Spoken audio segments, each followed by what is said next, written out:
काफ़ी अच्छा बिजनेस करने लगा। अन अकेडमी आ गया, जो स्टॉक्स आ गया, टाइम्स इंटरनेट। तो अभी राइट नाउ यार 30 to 35 lakhs per month revenue generate करते हैं in that's crazy. Delhi sir, only Delhi, from Delhi. Okay, हाँ, मतलब ऑन एन एवरेज। आपका कंपनी का ARR मतलब एनुअल रिकरिंग रेवेन्यू क्या है?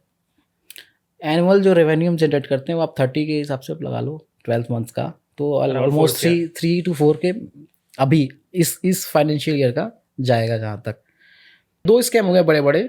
अच्छा। एक कोविड से पहले हुआ था, उस टाइम भी मेरे पास कॉल नहीं आया था। मैंने कहा कि भाई कैमरा में धिक्कार है, अभी भी नहीं आया कॉल। दूसरा स्कैम हुआ तो अभी तक बचा हुआ हूँ। तो उस लेडी ने बेसिकली ट्रस्ट बिल्ड किया। हाँ, कैमरा- जैसे पहले क्या किया कैमरा उन्होंने? ले लेती थी, हाँ। फिर 1-2 दिन एक लेंसेज ले ली, 2 दिन अपने घर पे ही रखा, वो यूज कर रही हूँ पता और नहीं, फिर वापस दे दी। फिर उसने ऐसे, फिर उसके बाद बड़ा हाथ मारा इन्होंने कि बड़ा डॉक्यूमेंट्री शूट है, ये सब चीजें करके। अब लोग कुछ बहुत सारे वेंडर्स, मुझे लग रहा है कि 30 to 35 वेंडर्स के। इवन लैपटॉप किसी ने खरीद के दे दिए, 10 लैपटॉप।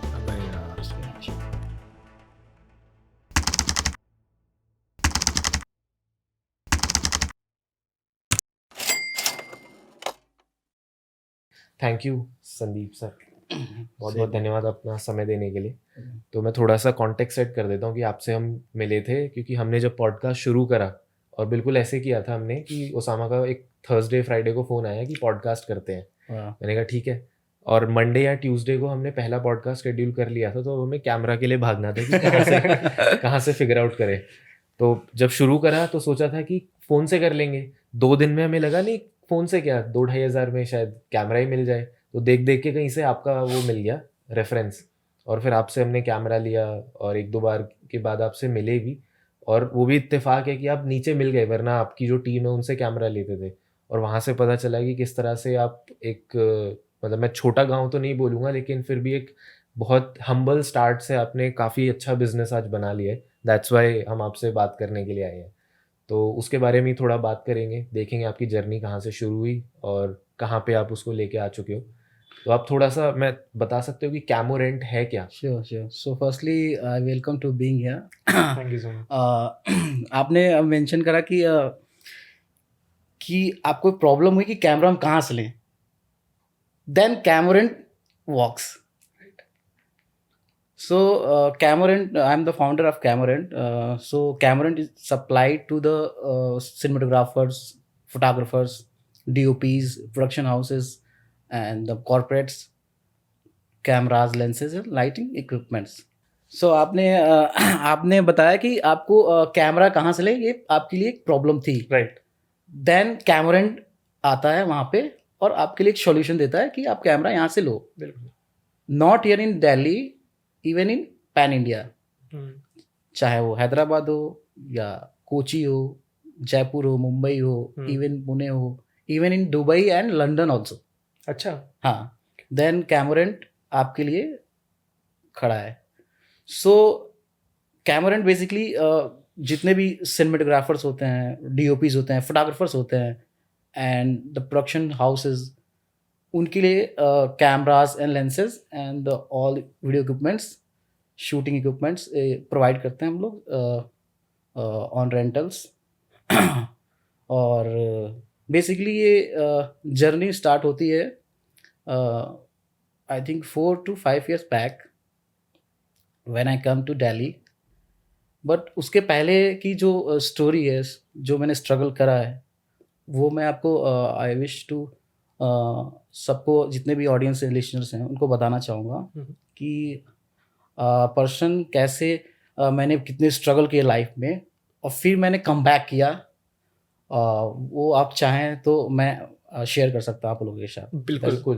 ओके, मैं एक चीज़ पूछना चाहूँगा लेकिन पहले बस कि आपने जब ये काम शुरू किया था 3 से 5 साल पहले, तो आपने कितनी इक्विपमेंट से शुरू किया था? एक्चुअली मैंने 0 इन्वेस्टमेंट से शुरू किया था। अच्छा। मेरे पास कोई इक्विपमेंट नहीं था। हाँ। उस टाइम मेरे पास वेंडर्स थे। ओके। तो बट आपको एक रफली अभी ऐसे आइडिया नहीं लग पाएगा। तो मैं आपको एक अपनी प्रीवियस स्टोरी बताता हूँ, फिर आपको प्रॉपरली तरीके से बताऊँ कि हाउ कैमोरेंट बिल्कुल मेड।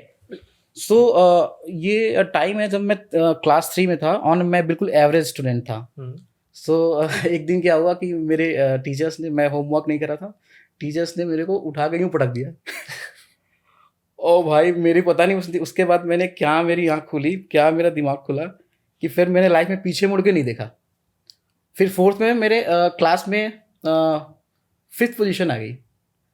फिर थोड़ा सा ये कैसे हो गया, फिर थोड़ा सा मैं मोटिवेट हुआ। फिर वो होता है ना कि क्लासेस में अब तो भाई, अब तो एक एक्सपेक्टेशन भी लोगों की हो गई है भाई, अब तो कुछ पढ़ना पड़ेगा मेरे को। ये कौन से शहर से चौथे कक्षा के बच्चे से एक्सपेक्टेशन? बिल्कुल बिल्कुल, एक होता शुरू से मेरे माइंडसेट ऐसा ही रहा कि एक्सपेक्टेशन बहुत आई। फिर एक्सपेक्टेशन मेरे लिए कितनी बड़ी, ये बहुत बड़ी एक खतरा भी बन चुका था मेरे लिए। एक्सपेक्टेशन की इतनी लोड हो गई थी, मैं डिप्रेशन में चला गया था। ओके। सो मैं जब 4th क्लास, हाँ 4th क्लास में, 4th क्लास की नहीं पता अभी कैसे ये एक्सपेक्टेशन इतनी हाई हो जाती है आगे जाके कि वो मेरे लिए बहुत ही डिस्ट्रेसफुल हो जाती है। बिल्कुल मैं डिप्रेशन में चला जाता हूँ। सो 4th क्लास में अब मैं आता हूँ और मेरी 5th रैंक आती है क्लास में। फिर 6th में मेरी 4th आती है, फिर 7th में ऐसे ही 4th आती है, फिर 8th में मेरी 2nd रैंक आ जाती है। क्या बात है। फिर 9th में फिर मैं पढ़ना और स्टार्ट कर देता हूँ, फिर पढ़ने लगता हूँ। फिर मैं शुरू से एमएस कॉन्शियस रहा था। अच्छा। कि मुझे अच्छा दिखना है, इवन ऐसा नहीं दिखाना है, मैं शुरू से ही रहा हूँ अपने लिए। हाँ अपने लिए कि, और मैं सेल्फ एनालाइज बहुत करता था कि मेरे से कोई गलती ना हो जाए। तो मैं जैसे 9th क्लास में, अभी मेरे पहला एक पड़ाव आता है लाइफ का, क्योंकि 8th तक तो स्कूल, बेसिकली मैं एक छोटे से एक कस्बा है, कुशीनगर एक ज़िला है यूपी का, तो वहाँ से मैं बिलोंग करता हूँ। ये गोरखपुर में? हाँ, गोरखपुर से 50 किलोमीटर डिस्टेंस है। तो बेसिकली वहाँ पे 9th स्टैंडर्ड में मैं आता हूँ। फिर मेरे ऊपर प्रेशर था कि भाई संदीप अब तो टॉपर हो चुका है, तो उसको इस बार तो फर्स्ट रैंक लानी ही लानी है। इवन क्योंकि 9th और 10th के एग्जाम होते हैं, तो 10th में मेरे को लानी ही लानी है। और लिटरली मुझे भी सेल्फ बिलीव था बहुत, और मैं सब कुछ अच्छा चल रहा था चंगा कि एक बंदा एक थ्री ईयर्स में मैंने 4th क्लास में मेरी 2nd रैंक आती है। उसके बाद मेरी एक्सपेक्टेशन बढ़ती जाती है, बढ़ रही है, पीक पे जा रही है। ठीक है, जैसे ही मैं 9th में आता हूँ, फिर मेरी क्लास में भी ठीक ठाक रैंक आ जाती है, 3rd रैंक। उसके बाद जैसे ही मैं 10th में जाता हूँ, बिल्कुल एवरीवन इज सेइंग कि संदीप इस बार फर्स्ट रैंक लाएगा ही लाएगा। ठीक है, कि मेरे को भी सेल्फ बिलीफ था पेपर्स होने के बाद भी। देन सडन एक सरप्राइज आता है कि मैं पूरे स्कूल में जो 10th के एग्जाम्स हुए थे, उसमें मेरी रैंक आती है तकरीबन 5th rank, you can say. Okay. जहाँ तक मुझे याद है 5th रैंक आती है। और जो एक्सपेक्टेशन थी कि मैं 80 उस टाइम जो 2007 में यूपी बोर्ड इज़ वेरी, आप 60% आप लड्डुएं बांटी जाती थी पूरे मोहल्लों में कि मैंने फर्स्ट डिवीज़न पास कर लिया। अब तो 90 प्लस में भी लोग रोते हैं। तो उस टाइम मैंने 63% मैंने स्कोर किया, बट सबके लिए था कि बहुत अच्छा किया, बट मेरे लिए बिल्कुल उस टाइम मैंने लाइफ में पहला सरप्राइज मुझे दे दी है, और सेटबैक मेरा पहला था कि 10th क्लास में इतने कम स्कोर आए, जहाँ तक मैं 81% स्कोर एक्सपेक्ट कर रहा था। इवन टॉपर्स का जो स्कोर था वो 65 था, और मेरे 63 पॉइंट समथिंग था। राइट। तो वहाँ से पहला सेटबैक मिलता है। फिर मैं एक मिडिल क्लास का फैमिली का लड़का, आप you can say lower middle class बोल सकते हो आप। फिर मैं शहर जाता हूँ 10th के बाद कि अब लाइफ में आगे क्या करना है। फिर मैं 11th क्लास में एडमिशन लेता हूँ, जो यूजुअली कॉलेजेस होते हैं वैसे। मैं 1 महीने 2 महीने पढ़ता हूँ, मुझे समझ ही नहीं आता कि किस तरह की पढ़ाई हो रही है। फिर मैं अब कहाँ पढ़े आप कॉलेज में? कॉलेज एक MG कॉलेज था गोरखपुर में। ओके। क्या वहाँ करा से आपने? क्या करा वहाँ से आपने? वहाँ से मैं 11th कर रहा था। ओके। क्योंकि 10th अब हो गई, अब 11th के लिए करना। +1 +2। हाँ, ओके ओके ओके। 11th में गया तो मुझे समझ में बिल्कुल नहीं आ रहा था। फिर मैं ऐसे निराश होके घूम रहा था ऐसे, तो नीचे ना मुझे वो दिखा, एक पैम्पलेट्स मिला। उस पैम्पलेट पे लिखा था कि इंजीनियर बनना है तो आप कोटा आओ। फिर मैं घर जाता हूँ, वहाँ से मेरा घर 15 किलोमीटर डिस्टेंस है। तो मैं मम्मी को बोला, मम्मी मुझे भी इंजीनियर बनना है। और उससे पहले मैं बहुत सारी चीज़ें करता रहता था, जैसे कि टाटा स्काई के वो कोई खोल दिया, कभी सैटेलाइट इधर उधर ये उल्टे सीधे हरकतें करता था। और रात को 2 बजे ये सब करके फिर सुबह चुपचाप सो जाता था। मम्मी से को बताता नहीं था भाई ये किसका कांड है। तो रात को एंटीना वो सैटेलाइट वगैरह छेड़, उससे मैं नया ये DTH आया था। तो ये सब काम बहुत करता था, लेकिन घर वाले बोलते रहते ये जाके इंजीनियर बनेगा। तो फिर मैं ना उसके बाद ये जब मम्मी को बोला कि मम्मी मेरे को इंजीनियर बनना है, मेरे लिए बहुत बड़ा था कि पता नहीं इकोनॉमिक कंडीशन हमारी इतनी है कि नहीं, हम एक लोअर मिडिल क्लास से आते हैं और वो घर वाले कोटा भेज पाएंगे कि नहीं, बट मैंने कहा शेयर करता हूँ अगर चांस मिला तो। इतनी मैच्योरिटी थोड़ी बहुत आ गई थी, क्योंकि हम लोग मिडिल क्लास फैमिली में मैच्योरिटी थोड़ी जल्दी आ जाती है, राइट, क्योंकि रिस्पॉन्सिबिलिटीज भी होती है। भाई मैं घर में लेकिन छोटा हूँ, बट ये रहा मेरे को ऊपर से कभी प्रेशर नहीं, मेरे भाइयों का सपोर्ट बहुत रहा, उन्होंने कभी मुझे प्रेशर नहीं दिया कि तुम शॉप पे आओ या फिर ऐसे कुछ घर के बिजनेस ज्वाइन करो। उनका तुम पढ़ रहे हो तो पढ़ो। मैंने कहा ठीक है। फिर मम्मी ने पापा को बताया, पापा ने हाँ कर दी। पैसे का, क्योंकि उस टाइम मुझे पता है मैं रेजोनेंस में पता किया था, उस टाइम फीस जो थी 80,000 के आसपास थी पर ईयर। उसके बाद हॉस्टल फीस है या फिर आप रूम रेंट लेके आप जो भी एक्सपेंसेस आते हैं वो, तो एक हमारे लिए बड़ा एक टास्क था। फिर मम्मी ने मेरे को कहा ठीक है तुम जाओ। पहला सेटबैक मुझे मिल चुका था 10th क्लास में। फिर मैं कहा कि ठीक है, अब यानी मुझे अगर जाना है तो मैं अकेले गया, एक मेरा फ्रेंड भी था वो भी साथ में था, और मतलब 10th के बाद छोटे छोटे बच्चे थे, और पैसे मेरी मम्मी ने कैश दिया 80,000 रुपीज़। और फिर हम कैश के अकेले खुद से ट्रेन के टिकट लेके, वो छोटे से बच्चे 11th में खुद से कोटा गए, इतना ट्रैवल करके, तो 1000 kilometre far away from my home. So वहाँ पे गए, खुद से मैंने देखा कि वहाँ पे आप जब जाओगे ना कोटा में, तो कोटा मेरी बहुत क्लोज है जो कोटा है उसको। मैं जब भी कोटा जाता हूँ तो मैं उस धरती को चूमता हूँ, सर आंखों पे लेता हूँ। तो वहाँ पे मैं गया जब, तो मैंने ऑटो वाले मिल जाते हैं, भैया चलो आपको बंसल जाना, चलो हम ले चलेंगे आपको, एक रेजोनेंस ज्वाइन कर रेजोनेंस। तो बंसल में कहा ठीक है। बंसल उस समय बहुत नामी था, फर्स्ट रैंक वहाँ से आई थी, एक श्रीतिकांत नाम का लड़का था, उसने क्रैक किया था, फर्स्ट रैंक लाई थी। तो मेरे को लगा सबका यार ऑब्वियस से किसी भी कोचिंग जाते हैं, कोई पहला बेस्ट कोचिंग हो वो हम ऑफर करें कि हमें वो मिल जाए। ऐसा उस टाइम बोलते थे, जो बंसल में हो गया वो IIT का भी हो गया। अच्छा, तो ऐसा था। मैंने कहा फिर हम वहाँ पे जब गए तो बंसल की में एग्ज़ाम, आप बंसल में आपको एडमिशन लेना है उसके लिए भी एग्ज़ाम देना पड़ता है, राइट। हाँ। तो उस टाइम मैं क्रैक नहीं कर पाया, तो एक वहाँ सेकंड सेटबैक आता है। सेटबैक इन द सेंस, वो सेटबैक छोटा नहीं होता, वो बड़ा होता है कि यार ये मम्मी पापा ने इतने पैसे लगा के यहाँ तक भेजा, बंसल क्रैक नहीं करो। फिर रेजोनेंस मैंने जैसे तैसे ज्वाइन कर दिया। 2 साल तक सिंसियरली जैसे स्टूडेंट होते हैं वैसे प्रिपेयर किया, ऑन एन एवरेज अच्छा रहा, काफ़ी मेहनत करी। बट IIT ने मुझे फिर सरप्राइज़ कर दिया। मैं IIT के जब एग्ज़ाम्स दिए, और उस टाइम जैसे तैसे मैंने फाइनेंशियली बैरियर जो भी आए उनको पार करते हुए, उतने पैसे तो थे नहीं घर वालों के पास भी कि हर महीने उस तरीके से भेज पाएँ, तो जैसे तैसे पार कर लिया 2 साल, 11th और 12th। जब मैं यहाँ से छोड़ के गया 11th की ये जो कोचिंग, तो मैंने सीधा कोचिंग, और नॉर्मली 11th 12th जो होता है ना, मैं ओपन यूनिवर्सिटी से नहीं होते वैसे, मैंने सिलेबस ऐसे कोई स्कूल ज्वाइन कर लिया कि बाद में एग्जाम देंगे, ये अपना एक रहेगा कि हम IIT की फिर मैं फोकस कर पाऊंगा। बोर्ड के एग्जाम से एक अलग हो गया वो, क्योंकि IIT के जब आप कवर करते हो तो बोर्ड के एग्जाम्स ऑलमोस्ट आप कवर कर लेते हो, हाँ हो जाते हो। तो हुआ क्या कि मैं 11th 12th में वहाँ से foundation course for IIT JEE के लिए करके, IIT में मेरा रिजल्ट आने वाला था, और IIT में मेरा सिलेक्शन नहीं हुआ, और 3 नंबर से मेरे रह गए। अच्छा। तो घर वालों की हाई एक्सपेक्टेशन, आप मिडिल क्लास फैमिली चाहते हैं, इतना सपोर्ट फाइनेंशियली मिलता है, अब मैं करूँ क्या।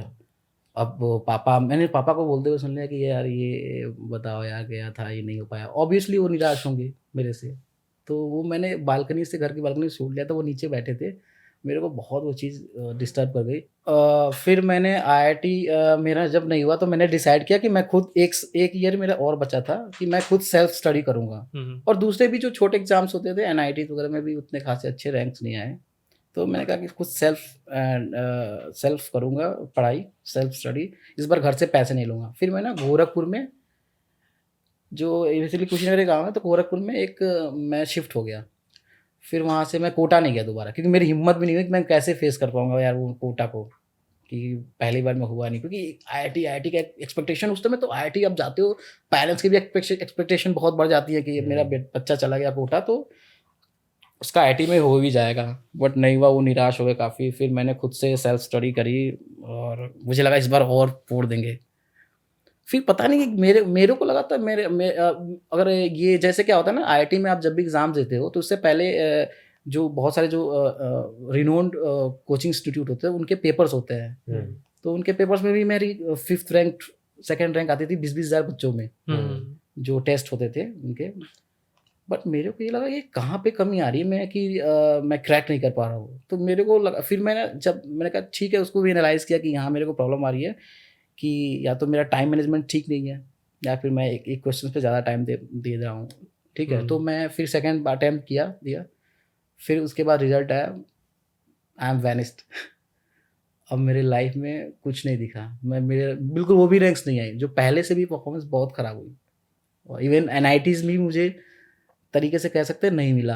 और हाँ, लेकिन स्टेट में जो यूपी स्टेट की तो 700 रैंक थी इन जनरल, मैं OBC कैटेगरी का, तो उसमें मेरे को अच्छी रिनोन्ड गवर्नमेंट इंस्टीट्यूट मिल सकता था इन स्टेट लेवल के जो इंजीनियरिंग कॉलेज होते हैं UPTU में। हाँ, बट मेरे को हिम्मत नहीं है कि मैं IIT का इतना टाइम दे के मैं UPTU जाऊँ, मैं किस मुंह से जाऊँ। हालांकि कुछ मेरे फ्रेंड्स ने ज्वाइन कर लिया UPTU, सब लाइफ में आगे बढ़ गए, मैं लाइफ पे वही स्टिक कर गया। फिर then came back to home. फिर मैंने 1 साल डिप्रेशन में था, एक घर के अंदर कमरे के अंदर बंद होके रात को निकलता था कि कोई मुझे देखे ना। एक फेलियर सा एक वो आता था सीन की, आप मतलब 1 साल तक, आप यू डोंट बिलीव, 1 साल तक मेरे घर वाले भी मुझे पता नहीं वो देखते थे कि नहीं, मैं सिर्फ खाना खाता था और एक कमरे के अंदर ट्विटर उस समय नया नया था और ट्विटर पे कुछ ना कुछ करता रहता था, फिर पॉलिटिकली इन्फ्लुएंस हो गया था और कुछ भी बहुत सारी चीज़ें करता रहता मोबाइल पे। ऐसे मैंने 1 साल मैं बेसिकली आप कह सकते हो कि मैं डिप्रेस था 1 साल तक मेरा। फिर मैंने कहा कि अब मैं क्या करूँ लाइफ में। अब तो एक सरप्राइज़ ये भी मिल चुकी है, अचानक IIT ने दोबारा से सरप्राइज़ दे दिया कि भाई आई एम वैनिश्ड, और मेरे NIT भी हुआ। अब मेरे पास कोई ऑप्शन भी नहीं है, मैं ग्रेजुएशन भी नहीं कर पाया, अभी मैं 12th पास ही था। और मेरे दोनों जो भी मेरे को अपॉर्चुनिटी मिली थी IITs में वो चले गए। अब एक चांस था NITs का, NIT का एक चांस और बचा था। फिर मैं आई कैम बैक टू दोबारा गोरखपुर आया, पेरेंट्स को कन्विंस करके कि चलो NITs में, IIT में नहीं होता, NITs में कर लेंगे कुछ। देन मेरे के ये मिली मेरी वाइफ उस टाइम। तो उस टाइम लेकिन हाँ, मैं तभी भी पढ़ता रहता था, जो आसपास के बच्चे होते थे उनको भी गाइड करता था। मेरा मैथ शुरू से ही अच्छा था, तो मैं उनको भी मैथ्स पढ़ाता रहता था। फिर ये मिली, फिर मैंने कहा चलो इस बार तो कुछ ना कुछ कर लेंगे। तो फिर मैंने एग्ज़ाम दिया, फिर ख़त्म, NIT में भी नहीं हुआ कुछ। फिर मैं अब करूँ तो क्या करूँ। हाँ, लेकिन ये था कि मेरे अंदर एक चीज़ कॉमन थी तब की जर्नी में और आज की जर्नी में, कि मेरी सोच हमेशा वो रही है कि मुझे हमेशा टॉप पे ही रहना है। कोई कुछ जो भी इंस्टीट्यूशन में जाऊँ या फील्ड में जाऊँ या किसी सेक्टर में जाऊँ, ये चीज़ हमेशा ही रही मेरे लाइफ में, जो हमेशा मेंटेन रही, दिमाग में मेरी अटकी रही। फिर मैं कहा चलो भाई अब तो मैं IAS की प्रिपरेशन करूँगा। अब भाई IIT मेरा हुआ नहीं, तो मेरी शादी भी अब होने वाली है नहीं। तो भाई मेरे को तो टॉप तो कुछ ना कुछ तो बनना पड़ेगा भाई, शादी तो मेरी कैसे होगी। तो फिर मैं IAS के लिए प्रिपरेशन के लिए दिल्ली आया, और मैंने चाणक्य एक यहाँ पे वेंकी के सामने है धौलाकुआ में, मैंने ज्वाइन किया। तो पेरेंट्स से तो अब एक्सपेक्टेशन नहीं थी कि वो फाइनेंशियली सपोर्ट करे। फिर मेरे एक छोटे भाई साहब हैं, उन्होंने मुझे बहुत सपोर्ट किया उस टाइम। तो उन्होंने बोला कि ठीक है मैं पढ़ाऊँगा तुम्हें, तुम पढ़ो। अच्छा ठीक है, वो भी 2 महीने 3 महीने से अच्छे से फीस दे पाया उसमें भी, लेकिन परफॉर्मेंस बहुत अच्छी थी। जो इंटरनल होते थे उनमें सबसे यंग था मैं, बाकी सब लोग अब जाता है UPSC कोई आता है तो यूजुअली 22, 23, 25 ऐसे लोग रहते हैं। मैं सबसे यंग था, बट सबसे बेस्ट परफॉर्मर था। और उसमें सब लोग फिर मैं वहाँ पे अच्छा परफॉर्म कर रहा था, बट लगा कि लाइफ ने मुझे फिर सरप्राइज़ किया। फाइनेंशियली मैं मतलब सपोर्ट मेरा बिल्कुल जा चुका था। अब मेरे घर से फाइनेंशियली सपोर्ट नहीं था। फिर मैंने छोड़ दिया, और मैं कुछ पैसे मतलब मैंने छोड़ दिया था। फिर पैसे जो मेरे पास आए घर से, वो पैसे क्या किया मैंने, वो रख लिए, वो मैंने इंस्टीट्यूट में जमा नहीं किए, और घर वालों को पता होने नहीं दिया कि मैं कोचिंग नहीं जा रहा हूँ। फिर मैं वो पैसे रख के, और एक नारायणा करके यहाँ पे नारायणा गांव एक जगह है, वहाँ पे मैं रहता था और ऐसे टाइम स्पेंड करता था, और एक रूम के अंदर बंद रहता था, और खुद से दुनिया को दिखाने के लिए कि मैं एक बुक्स होती थी वो लेके घूमता रहता था। कोई ऐसे देखे तो कहे ना यार कि अकेले घर में पड़ा रहता है, कि सामने अगल बगल को लगे ना कि ये कुछ करता धरता नहीं है। मैं कहता पढ़ता है, सेल्फ स्टडी करता है, लोगों को पता लगे, लोगों को अपनी इमेज खराब नहीं होने देनी है। चाहे अंदर कुछ भी चल रहा हो। तो वो पैसे जब तक चल रहे थे तो मैंने कहा कि जब ख़त्म हो गए पैसे तो अब क्या, पैसे जब ख़त्म हो गए फिर घर वालों से सपोर्ट मैं एक ब्रेक लेना चाहूँगा 2 मिनट। फिर जब पैसे ख़त्म हो गए तो फिर मैं घर पे चला आया, ठीक है। तब तक मेरी स्टोरी शुरू हो गई थी, इधर एक अलग ही स्टोरी चल रही थी, लाइफ में एक अलग ही स्टोरी खेल रही थी, लाइफ में सरप्राइजेज आ रहे थे, एक इधर अलग ही सरप्राइज। फिर मेरी वाइफ के घर वाले वो उनको जल्दी शादी करनी थी, वो घर में बड़ी, अब मैं घर में छोटा। भाई मैंने को शादी करनी है। वो घर वाले गए मेरे घर पे गए, इसके फादर, तो उन्होंने पूछा लड़का क्या करता है आपका? वो कुछ नहीं करता है। कुछ करता ही नहीं है, तो भाई वो शादी कैसे करे? फिर जैसे तैसे वो शादी के पक्ष में तो बिल्कुल भी नहीं, कोई भी होगा, कोई किसी का भी फादर अपनी बेटी का हाथ तो ऐसे किसी को नहीं देगा जो कुछ करता ना होता ना वो। और मैं एक स्टूडेंट था, ठीक है। फिर मैं यहाँ से जब मैंने नारायणा से जब मैं छोड़ा हो ना, तो मैं घर गया हूँ कुछ दिनों के लिए, फिर मैं वापस आया हूँ और फिर मैं ना होम ट्यूशन्स वगैरह देना स्टार्ट किया हूँ, क्योंकि अब मेरे ऊपर रिस्पॉन्सिबिलिटी, मुझे कुछ करना था लाइफ में। शादी तभी भी होगी, शादी तो होगी नहीं दोबारा, क्योंकि घर वाले इसके फादर तो मेरे को शादी के लिए ऐसा देकर मैं कुछ लड़का कुछ करता होता है नहीं। फिर मैंने होम ट्यूशन्स वगैरह स्टार्ट किए, मंडावली एक जगह यहाँ पे, वहीं रहता हूँ। हाँ वहाँ पे मैं रहता था, मंडावली में मैंने एक ही होम ट्यूशन ज्वाइन किया, उसमें 5,000 रुपये मिलते थे और रेंट वेंट इतना था कि निकाल लेता था, चल रहा था लाइफ। बट जैसे तैसे करते करते ये 2012 से स्ट्रगल मेरा स्टार्ट होता है आईआईटी के बाद, और 2016 तक ही आता है। और 2016 में आई थिंक मेरी 2016 में शादी हुई थी, 70 मतलब इन्होंने घर पे कन्विंस किया, मेरी वाइफ ने अपने घर पे, कि लड़का कुछ नहीं करता, बट मुझे पता है ये राइट पर्सन है, कुछ ना कुछ तो कर लेंगे साथ में मिलके। तो जैसे तैसे कन्विंस किया उन्होंने फादर को, फिर हमारी शादी हो गई 2016-17 फेब को। मैंने कहा चलो जी हो गई, अब क्या, अब तो भाई पैसे जो मिल रहे होते हैं शादियों में, फिर मजे करेंगे, अब तो हनीमून पे जाएंगे। कितने इकट्ठे किए थे भाई। फिर हम चले गए गोवा। अच्छा गए भी कहाँ, गोवा। पैसे कमाते नहीं थे, जो पैसे मिले को चलो गोवा चलते हैं। फिर हम गोवा से घूम के आ गए, 1 वीक का टूर मारा, गोवा भी घूमा, मुंबई भी घूमे, शिरडी भी घूमे, झांसी भी घूमे, जहाँ जहाँ रास्ते में आया स्टेशन सब जगह घूमे। फिर घर पे आ गया, अब क्या, अब तो पैसे भी खत्म हो गए, अब भाई घर चलाना है, अब घर वाले भी फाइनेंशियली, अब जब शादी होती है ना लोग घर वाले छोड़ देते हैं। बट ये मास्टर स्ट्रोक था मेरी लाइफ का, कि शादी मेरी जल्दी हो गई, इससे मैं डिस्ट्रैक्ट नहीं हुआ। अश्नीर अक्सर बोलते रहते हैं कि अगर आपको अच्छा इंटरप्रेन्योर बनाओ आप शादी जल्दी कर लो। तो मेरे को ये बाद में चीज़ अच्छी लगती है, अच्छा सही बोला उन्होंने। तो मेरी शादी जल्दी हो गई, ये मेरे एक जिंदगी का आई थिंक मास्टर स्ट्रोक था। रिस्पॉन्सिबिलिटी ऐसे आप अनुभव नहीं करते हो कि आप ऐसे आपने बोला और आपको आगे समझ रहे हो, वो चीज़ें अपने आप धीरे धीरे दिमाग में ऐसे आती रहती है कि शादी अब हुई है, कुछ ना कुछ अपने, हाँ वो आती रहती धीरे धीरे, अपने आप फील होता रहता है। फिर हमने बोला ठीक है तो शादी हो गई है, अब क्या करें। फिर कम बैक टू दिल्ली, हम दोनों साथ में आए आफ्टर हनीमून, हम घर चले गए थे। फिर हम मैम की चलो अब तो मैं 12th पास हूँ। अच्छा एक और अच्छा किस्सा बताऊँ आपको, जब मैं ग्रेजुएशन जब आईएएस की प्रिपरेशन कर रहा था ना, तो मेरे पास ग्रेजुएशन की डिग्री भी नहीं थी।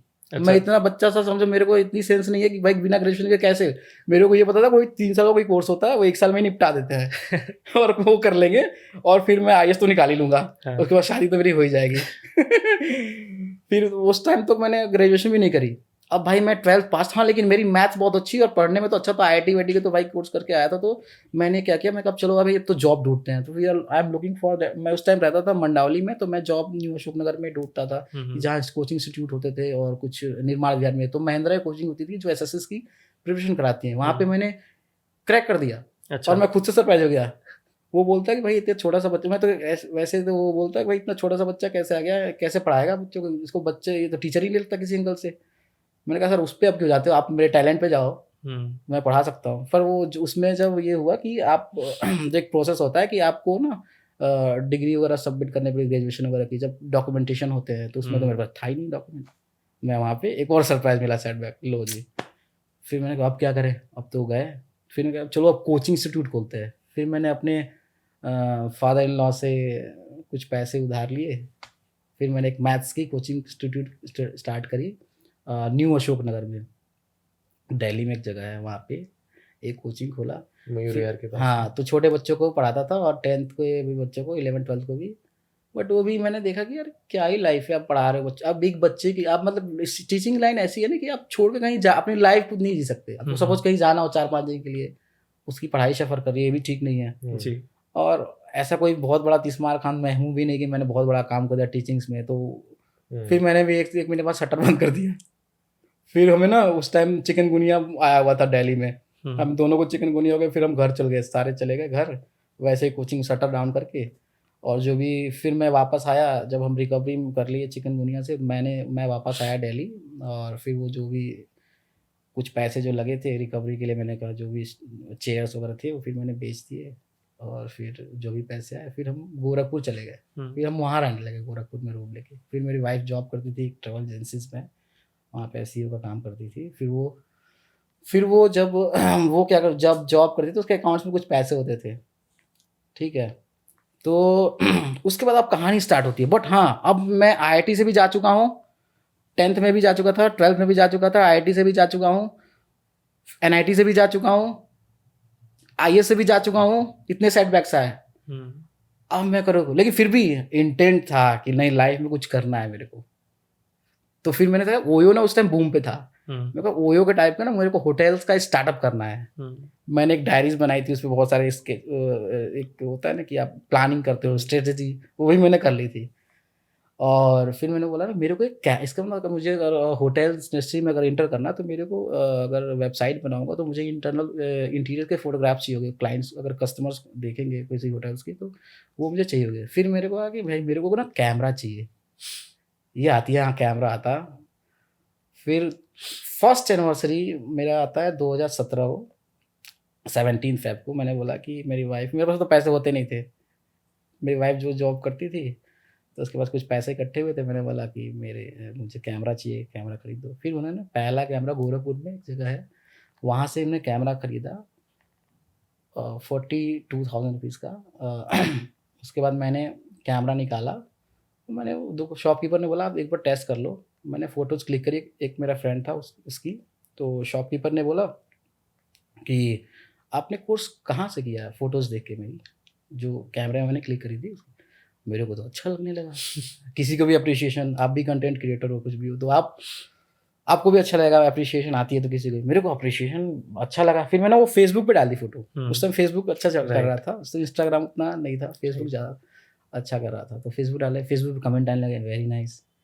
फिर मेरे को अच्छा लगने लगा। और फिर मैं कहा कि फिर गाँव में घूमने लगा। मैं अपने गाँव में घूम के फ़ोटोज़ लेता था ऐसे रैंडमली किसी बच्चे की, कुछ उस फ़ोटोज़ में कुछ इमोशंस आए गए तो उसकी फ़ोटोज़ डालता था। फिर लोग और कमेंट करते थे, ठीक है। फिर मैं कहा अब तो हो गया जी ख़त्म, अब क्या, अब फ़ोटोज़ कहाँ से आएंगे। फिर मैं ना ट्रैवल करने लगा। हाँ, लाइफ होती है यहाँ शुरू। मैं जाता हूँ बनारस फ़ोटोज़ के लिए। मैं कहा घाट वाट की फ़ोटो लूँगा और फिर अपन फिर उसको पोस्ट करेंगे, फिर और एप्रिसिएशन आएंगे। तो फिर वहाँ पे मैं पहुँचता हूँ, गंगा आरती होती है, मेरे ना गूज़बम्प्स आ जाते हैं। पता नहीं उस दिन से वो बात आज तक मुझे नहीं भूली कभी, कि वो ऐसा दिन था कि मैंने कभी भी उसके बाद मैंने पीछे मुड़ के नहीं देखा। और पहले मेरे अंदर स्पिरिचुअल में उतना था नहीं, बट उस दिन से मैं थोड़ा सा स्पिरिचुअल भी हो गया था। नॉट काइंड ऑफ पूजा पाठ, यू नो, एक आस्था जगी कि यार गॉड तो होते हैं, ठीक है। फिर वहाँ से मैंने वो आरती सुनने के बाद फिर मैं फ़ोटोज़ वगैरह क्लिक करना स्टार्ट किया, जो बनारस को एक्सप्लोर किया, फिर डाला। फिर मैं, और ये पैसे आप पूछोगे कहाँ से आ रहे थे, भाई ट्रैवल कर रहा हूँ, एक होटल के एक्सपेंसेस हैं। मैं अपनी वाइफ के जो अकाउंट से पैसे चुरा रहा था मैं अपने वाइफ के अकाउंट से पैसे चुरा रहा था।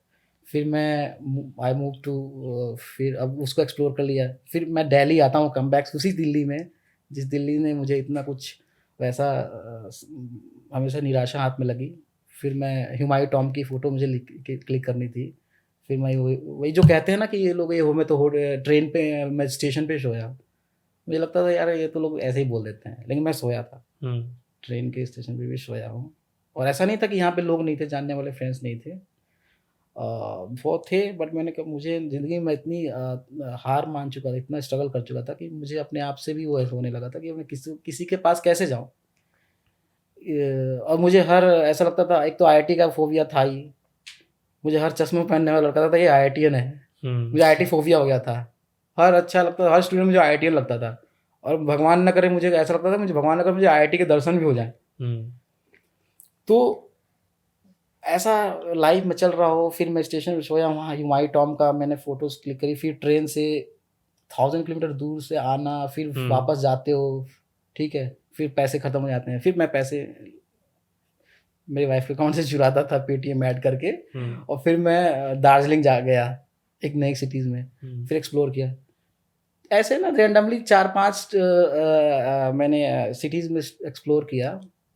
फिर उसके बाद क्या अब क्या इसमें पैसे बनाते कहाँ से, ये बहुत ही बड़ा सवाल था। अभी भी मैं पैसे नहीं बना पा रहा था। और मेरे आपके पास कैमरा है, आप जगह जगह पे जाके हाँ, फोटो एक छोटा सिंपल सा बेसिक कैमरा है, हाँ, और फोटो खींच रहे हो, बट आपको ये नहीं समझ आ रहा कि मैं इस स्किल से जो मैं थोड़ा सा सीख गया हूँ उससे मैं पैसा कैसे कमाना शुरू करूँ कहीं भी। और उस टाइम तक बिजनेस आता भी नहीं था। फिर ना एक बार रैंडमली एक कॉल आता है मेरे पास, फोटोज़ देख के किसी का, कि संदीप यू ना आप ना यहाँ जाओ दिल्ली में, और एक इस जगह का जो जैसे दिल्ली में यू नो गौतम नगर एक कैमरा रेंटल हब है, जैसे मुंबई में गोरेगांव है, तो आप वहाँ जाओ और आप उनने बोला किसी के साथ आप रहो और देखो यहाँ पे क्या होता है, कैसे पैसे कमाते हैं। बोला ठीक है, पैसा तो कमाना ही भाई, शादी हो चुकी है, रिस्पॉन्सिबिलिटी भी अब तो उठानी पड़ेगी, कुछ कर नहीं सकते। फिर मैं यहाँ आया और यहाँ का मैं देखा मार्केट की, भाई रेंटल्स नाम की भी कोई चिड़िया होती है, लोग कैमरे रेंट पे देते हैं। अच्छा, हाँ। और ये कौन से साल की बात है? ये 2017 में मैंने फर्स्ट कैमरा लिया, और आप समझ लो कि 18 की लेट नवंबर दिसंबर की बात है ये। ओके। हाँ, आई थिंक 17 या नवंबर दिसंबर की बात है, 17 की। ओके। मतलब 7-8 महीने हो गए थे। हाँ, 7-8 महीने हो गए थे मुझे स्ट्रगल करते हुए कि फ़ोटोज़ मैं ले रहा हूँ, कहीं कुछ पैसे भी नहीं आ रहे हैं। फिर मैं आया, देखा कि यार ये ऐसी भी चीज़ें होती हैं यहाँ पे, मतलब बट रेंटिंग का उस जान के था, रेंटल नाम की भी एक चिड़िया होती है, बट रेंटिंग में उस वैसा सेगमेंट था भी नहीं कि रेंटिंग मेरे को जाना है। बट ये था कि हाँ भाई कुछ करना है। सबने बोला कि हाँ मैं एक अच्छा आर्टिस्ट हूँ, और एक अच्छा फोटोग्राफर था भी शुरू से, एक विज़न था, ऐसा नहीं किसी कोई कोर्स किया हो मैंने, वो अंदर से था, गॉड गिफ्टेड था, यू कैन से, कि मैं चीज़ों को देखता हूँ, अपनी तरीके से देखता हूँ, एक स्टोरी टेलिंग फोटोग्राफ्स लेता था, ट्रैवल डॉक्यूमेंट्री टाइप की। तो छोटे कैमरे पे। अब भाई से पैसे बनाए कैसे, तो एक ही चीज़ दिखती है, वो तो वेडिंग। और भाई वेडिंग कौन तो करना चाहे। पहला क्लाइंट कहाँ से ढूंढा वेडिंग का भी? वेडिंग का? हाँ जी, वेडिंग का मैंने, हाँ ये चीज़ आती है कि सोशल मीडिया ने मुझे सपोर्ट, मतलब आज जो भी कुछ हूँ मैं सोशल मीडिया की वजह से हूँ। अच्छा। आज जो भी कुछ हूँ मैं यहाँ पे आता हूँ, किसी के साथ रहता हूँ, और वो जो ऑलरेडी किसी इस इंडस्ट्री में बहुत काफ़ी टाइम से काम कर रहे थे, किसी अलग अलग लोगों के साथ जुड़े थे, इस मीडिया प्रोडक्शन कंपनी में के साथ, जैसे कैमरा रेंटल कंपनी के साथ, और वो अलग अलग क्लाइंट्स के लिए सर्व करते थे, सर्विसेज देते थे, जैसे एज ए सिनेमेटोग्राफर। फिर मैं यहाँ पे जब उनके साथ आया तो ये देखा, फिर उन्होंने उनको असिस्ट करना शुरू किया। जो फोटोग्राफर्स होते हैं ना, उनको पीछे वो लाइट लेके होते हैं ना, शादियों में घूमते हैं, वो मैं घूमने स्टार्ट किया। मेरे को ऐसा लगता है, ऐसा नहीं, मुझे ऐसा लग रहा है कि मैं क्यों कर रहा, नहीं मुझे मज़ा आता था कि देखना था। हाँ, लेकिन वेडिंग में आप सब, अगर आपको कुछ सीखना है ना, तो wedding is the best place. आप वेडिंग में आप एक्सप्लोर करते हो, आप सकते हो, अपनी क्रिएटिविटी निकाल सकते हो। तो ये क्या होता था ना, जब हमारे वेडिंग्स में क्या होता है, जब चीज़ें चल रही होती हैं, फंक्शन वगैरह, रिवाज वगैरह चल रहे होते हैं, तो हम उस टाइम तो इंगेज होते हैं। बट उसके बाद ना जब चीज़ें सब नॉर्मल हो जाती हैं, सब लोग अपना खाना वाना खाने जाते हैं, उस टाइम फ्री होते हैं, तो उनके कैमरे में लेके ना ऐसे रैंडमली फोटो क्लिक करता रहता था किसी की, कि मैं देखूँ मैं खींच पा रहा हूँ कि नहीं, उसकी सेटिंग्स वगैरह देखना, क्योंकि बड़ा कैमरा, प्रोफेशनल कैमरा हाथ में लगा है, तो उसकी सेटिंग्स तो अलग होती हैं, और छोटे कैमरा तो और बड़े कैमरे में तो डिफरेंस तो रहता ही है, उसमें चीज़ें कैसे सेटिंग्स वगैरह देखनी है सब। तो बेसिकली आप शादी में जाके खाते हुए लोगों को अनकंफर्टेबल कर देते उन पे कैमरा इंडिया का बहुत बड़ा जोक है ये, यू कैन से। बट ऐसा नहीं था, ये था कि असिस्ट कर रहा था किसी को, परमानेंटली नहीं। एक सर थे, उनको वैसे ऐसे उनके साथ साथ लगा रहता था ऐसे। ये पेड जॉब थी? नहीं, फ्री में कर रहा था मैं अपने लिए। मेरे को बस जहाँ पे मैं रुका था वहाँ पे मुझे पैसे नहीं देते। वो बेसिकली क्या करते थे, मुझे शूट्स पे भेजते थे साथ में, कि आप जाओ और वहाँ किसी को असिस्ट करो या हमें असिस्ट करो, और हमको सीखने के लिए एज एन इंटर्न कह सकते हैं। और हाँ, लेकिन इनका सपोर्ट उस टाइम था, मुझे बहुत अच्छा मिला। आई होप कि वो भी अच्छा करें आज के टाइम में, और वो आई थिंक वो कर भी रहे हैं। तो उसके बाद ना उनको भी पता था कि ये बंदा तो कुछ अलग है, ठीक है। अब लेकिन हुआ क्या चक्कर, अब मैंने तो सीख ली, लेकिन मुझे काम देने से कोई मतलब सब बोलते थे Sandeep you are a very good photographer. मैंने कहा सर तो काम तो दे दो, एक शूट तो दे दो वेडिंग करने के लिए, वो तो देते नहीं हो आप। अच्छा, कैसे करते करते सबने कन्विंस किया सर संदीप बहुत अच्छा फोटो शूट होता है, इसको अब इस बार चांस दिया जाए कि ये एज ए कोई फोटोग्राफर। कंपनी थी? एक जैसे क्या होता था, एक कंपनी थी उनके लिए ना, जो जिनके साथ मैं रह रहा था वो उस वेडिंग कंपनी थी, वो सिनेमेटोग्राफर थे और फोटोग्राफर की उनकी टीम होती थी। ओके। फिर मैं उनके साथ जाता था, वो अपने क्लाइंट के लिए शूट करके उनको Okay. डेटा हैंड ओवर कर देते थे। कैमरा उनके नहीं होते थे, कैमरा उस क्लाइंट्स के ही होते थे राइट। मेनली। वो उनको बस बुलाते थे, हायर करते थे एज मैन पावर या एज Okay, okay. सिनेमेटोग्राफर।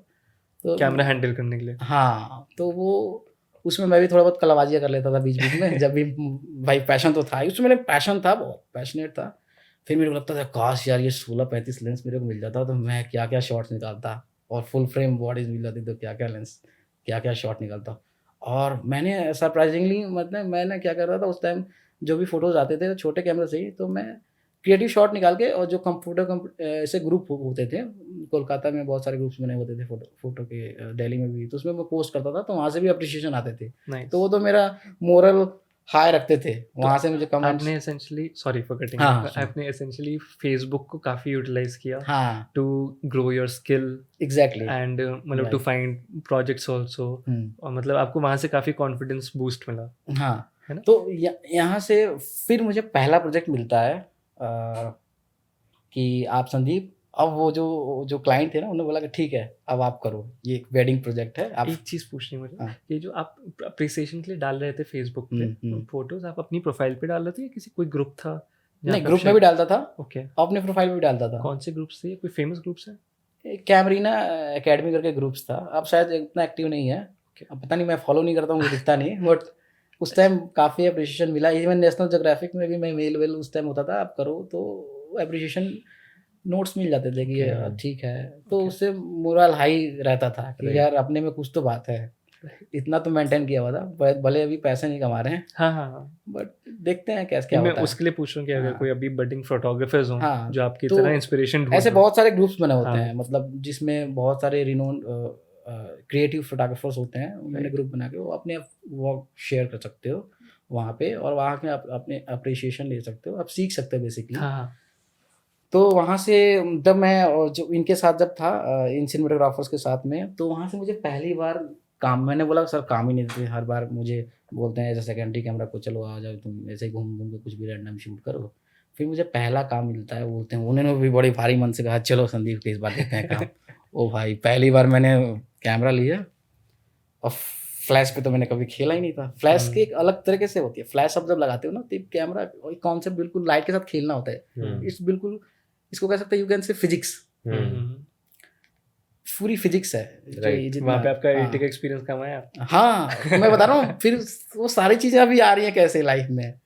अभी भी मैं रात भर जग के शूट कर रहा हूँ, रात भर असिस्ट कर रहा हूँ। वेडिंग में आपको पता ही है, रात भर जगा कर रखते हैं, इवन विदाई हो जाती है उसके बाद भी।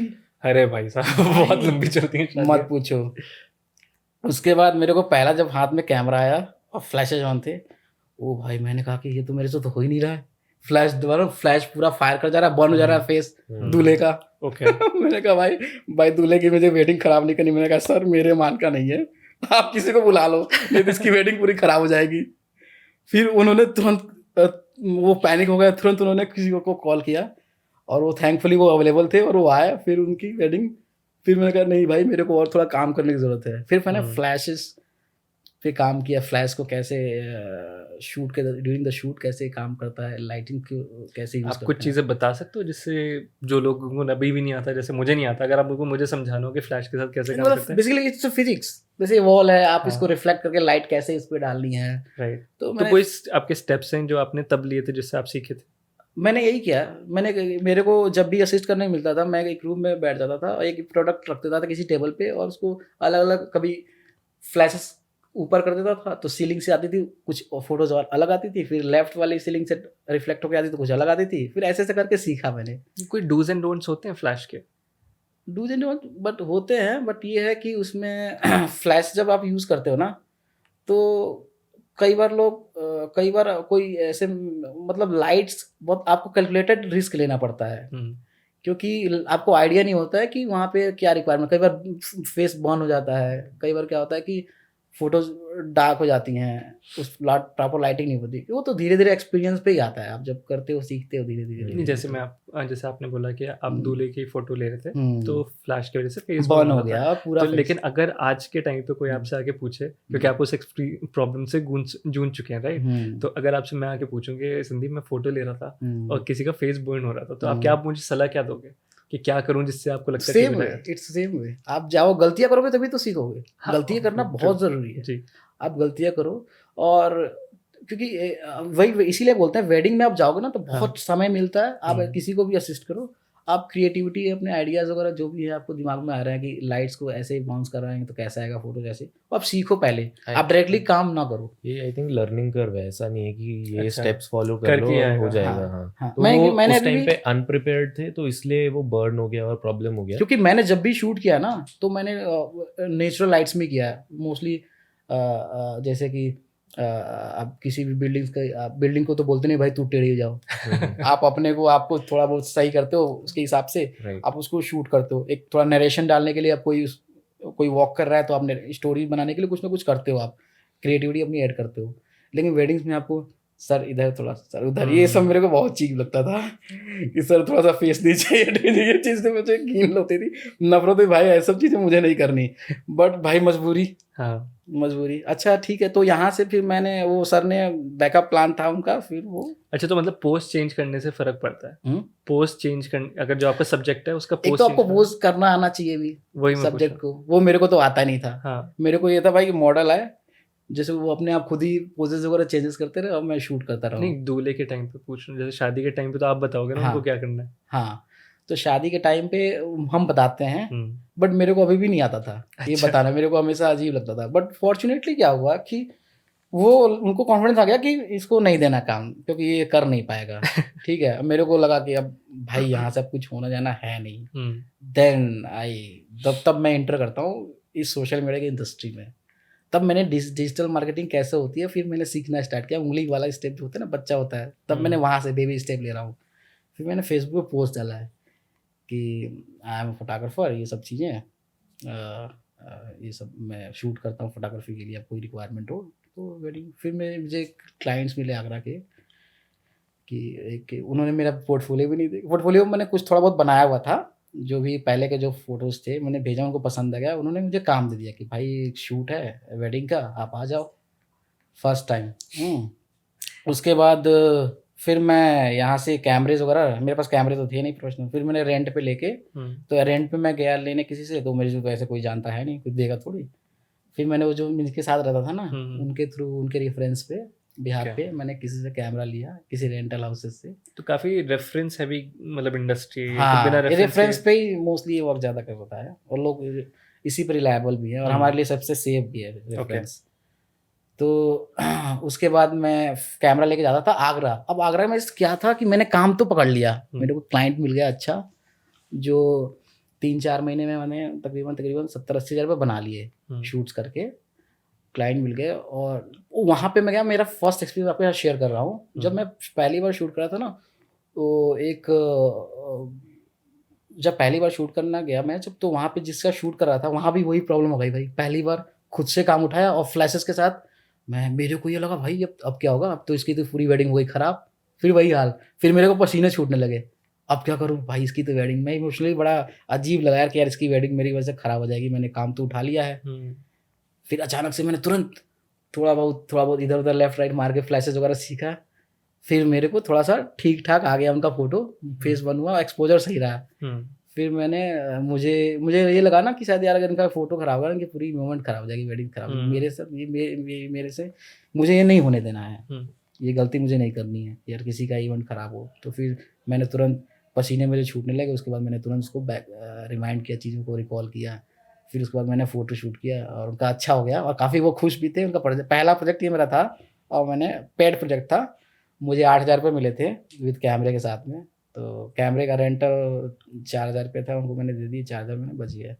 बट वही रात भर शूट करना था, ये चीज़ें मेरे रात भर कौन शूट करे यार, थक जाता था, बॉडी पूरी पेन होती थी। तो सुबह आप 6-7 बजे आओ, मेरे साथ एक प्रॉब्लम हो गई कि मैं जब वहाँ से चलता था आगरा से, तो फिर मुझे यहाँ दोपहर हो जाते थे, तो मुझे 2 दिन के रेंट लग जाते थे। 8 बजे तक की शिफ्ट होती है हमारी, 8 to 8 चलता है हमारा। आप कभी भी पिक करो 12 बजे या 2 बजे, अगले दिन आपको 8 बजे देना ही देना होता है, क्योंकि 24/7 फॉर्मेट हमारा होता है, ओपन रहता है, बट 24 और फॉर्मेट नहीं होता। सपोज आप मेरे से बोले 2 बजे मैं लेके जाऊँगा दोपहर को, अगले दिन 2 बजे दूंगा, तब आप 2 बजे अगर आप लेके जाओगे आज कैमरा, तो मेरे को तो ब्लॉक करके रखना पड़ेगा, किसी को मैं दे नहीं सकता, ठीक है। और कल आप मेरे को 2 बजे लेके आओगे तो फिर कोई लेके ही नहीं जाएगा, राइट। तो मेरे तो 2 दिन गए, इसीलिए हमने 8 to 8 रखा हुआ है, इंडस्ट्री में ऐसा बना हुआ है पहले से। तो ये मेरे साथ प्रॉब्लम आ रही थी भाई, ये कि भाई ये 2 दिन का रेंटल जा रहा, मैं कैसे करूँ भाई, मेरे को कुछ बच ही नहीं रहा पैसे। फिर मैंने जैसे तैसे मैंने वाइफ से शेयर किया कि भाई मेरे को कैमरा चाहिए खरीदना है, 5D Mark IV, उस टाइम में प्रोफेशनल कैमरा होता था फॉर फोटोग्राफर्स। पर उन्होंने फिर हमने कैमरा खरीदा, जैसे तैसे इधर उधर से पैसे वैसे लेके उधार पहले कैमरा खरीदा, और उसके बाद लेंसेज थे नहीं मेरे पास, तो लेंसेज मैंने कहा रेंट के ले लिया, 700 to 800 लेंसेज मिलते थे, और फिर रेंट पे लेके जाता था। फिर कुछ और सेविंग्स होने लगी, करते करते 4-5 महीने 6 महीने तो मैंने ये वेडिंग से कुछ पैसे बना लिए। लेकिन वही थी यार, मैं क्या करने आया था और क्या कर रहा हूँ। एक होता है ना वेडिंग्स में, कई बार हम बहुत लोग अप्रिशिएट भी करते हैं, बहुत लोग, तो वेडिंग आपको बहुत सिखाता भी है, पैसे भी बहुत मिले, लेकिन कुछ लोग ऐसे होते हैं फोटोग्राफर्स को ऐसे ट्रीट करते हैं, फोटोग्राफर लोग फोटोग्राफर्स को अच्छे से प्रोनाउंस नहीं कर पाते हैं, फोटोग्राफर्स को फोटोग्राफर, इधर आओ, चलो हमारी फोटो निकालो, ऐसे ये भी सब झेलना पड़ा, लेकिन क्या कर सकते हैं। लेकिन मैं इन सब चीज़ों से ऊब चुका था कि मुझे ये नहीं करना था। मेरे को अभी भी वो चल रही थी कि भाई मैं इसलिए चीज़ के लिए नहीं बना हूँ, मुझे टॉप पे जाना है, तो मुझे IIT जाना था, नहीं तो मुझे IAS करना, IAS की प्रिपरेशन करनी थी, और मुझे IAS बनना था, और नहीं तो कि इस सेगमेंट में आया तो इसमें। अब इसमें मुझे फिर मुझे आया ना क्या, फिर मैंने देखा यार कि रेंटल वाले जो होते हैं ये कितने बढ़िया बिजनेस यार, ये आराम से अपने इन्होंने एसेट पर रख लिया, इनका कैमरा लेके जाओ, हम यूज़ करके इनको वापस कर दिए, और पैसे भी मिल रहे हैं बिना कुछ किए। मैं थोड़ा सा वैसा लेजी टाइप का आदमी होता है ना, थोड़े से वैसे वो लोग होते हैं जो कुछ लाइफ में बड़ा करते हैं, वो थोड़ा लेजी टाइप होते हैं, वो बैठे बैठे सब कुछ काम निकालना चाहते हैं। अगर मुझे पानी पीनी होती है ना, मैं ऐसे बहाने से पानी पीता हूँ, मुझे उठ के जाना ना पड़े वो ग्लास का बोतल मुझे कैसे भी मिल जाए तो दिमाग से, तो मैं इस तरह का हूँ। तो मुझे लगा ये तो बढ़िया काम है यार, कि आपको शूट भी नहीं करना, वो रातें भी नहीं जगनी, और आप पैसे भी कमा रहे हो। अच्छा, अब आता है कि पहला मैं जो पहला क्लाइंट्स, फिर मैंने ना फेसबुक पे डाला कि आपको कैमरे चाहिए रेंट पे, तो हम प्रोवाइड, तो उस समय मैंने ऐसे डाल दिया कि भाई एक कंपनी है, उस समय कुछ कंपनी का नाम कुछ और हुआ करता था, TWC कैमरा रेंटल्स। बट ये था उस टाइम से ये भी नहीं पता था मेरे पास एक मार्केटिंग का स्किल है, वो चूंकि था, वो मुझे पता नहीं था। तो उस समय मैंने जो नाम रखा था ना TWC कैमरा रेंटल, मैं कैमरा रेंटल इसलिए डाला हुआ था कि लोगों को पता लगे कंपनी है क्या, इसलिए कैमरा रेंटल मैंने डाला हुआ था। तो ये बीच बाद में फिर TWC कैमरा रेंटल से मैंने से बोला कि भाई किसी को कैमरा चाहिए तो अपन दे सकते हैं। हाँ, उस टाइम में फिर फॉर्चुनेट था कि मेरे साथ कोई इंसिडेंट नहीं हुआ, और अगर किसी को सपोज आपको गिम्बल चाहिए, तो मैं गिम्बल आपको चाहिए तो उसके 1200 से 1500 के चार्जेस होते हैं, मैं आपको दे दिया, लेकिन आपके साथ मैं जाता था कि मेरा कहीं गिम्बल लेकर भाग ना जाए होता है ना भाई, आप इतना पहली बार आप बिजनेस कर रहे हो। आपके पास आने से पहले मैंने कुछ और कंपनी से बात की थी रेंट पे, तो उन्होंने ये बोला था कि कैमरा तो आएगा, लेकिन साथ में ऑपरेटर हम साथ भेजेंगे, तो कैमरा लेके आएगा, फिर वो आपको हेल्प करेगा सारा कुछ, और लेके भी जाएगा, और उसका चार्ज अलग है। मैंने पूछा था कि मैं उसके बिना अगर करूं कि मेरा अपना ऑपरेटर वो कर ले, तो उन्होंने कहा नहीं, हम ऑपरेटर के साथ ही देते हैं कैमरा, उसके बिना देते ही नहीं। राइट, आई थिंक वो सिक्योरिटी का कंसर्न तो है, बिल्कुल ऑब्वियस है, कोई भी अपना एसेट्स अगर दे रहा है तो उसको सिक्योरिटी का कंसर्न तो होगा ही होगा। ठीक है, तो फिर मैं वो जाता था, कोई किसी को लैपल माइक चाहिए, कोई साउंड इक्विपमेंट चाहिए, फिर उसके साथ भी जाता था। ठीक है, शूट होता था, फिर वहाँ पे रहता था, फिर मैं आता था, फिर उससे जो रेंट होता था मैं लेके आ जाता था। फिर ऐसे करके ना फिर मैंने एक लेंसेज और बनाए। तो ये जो आपका फर्स्ट महीना था जिसमें आपने रेंट देना शुरू किया, उसमें आपका क्या रेवेन्यू निकला था? रेवेन्यू अब यू कैन से कि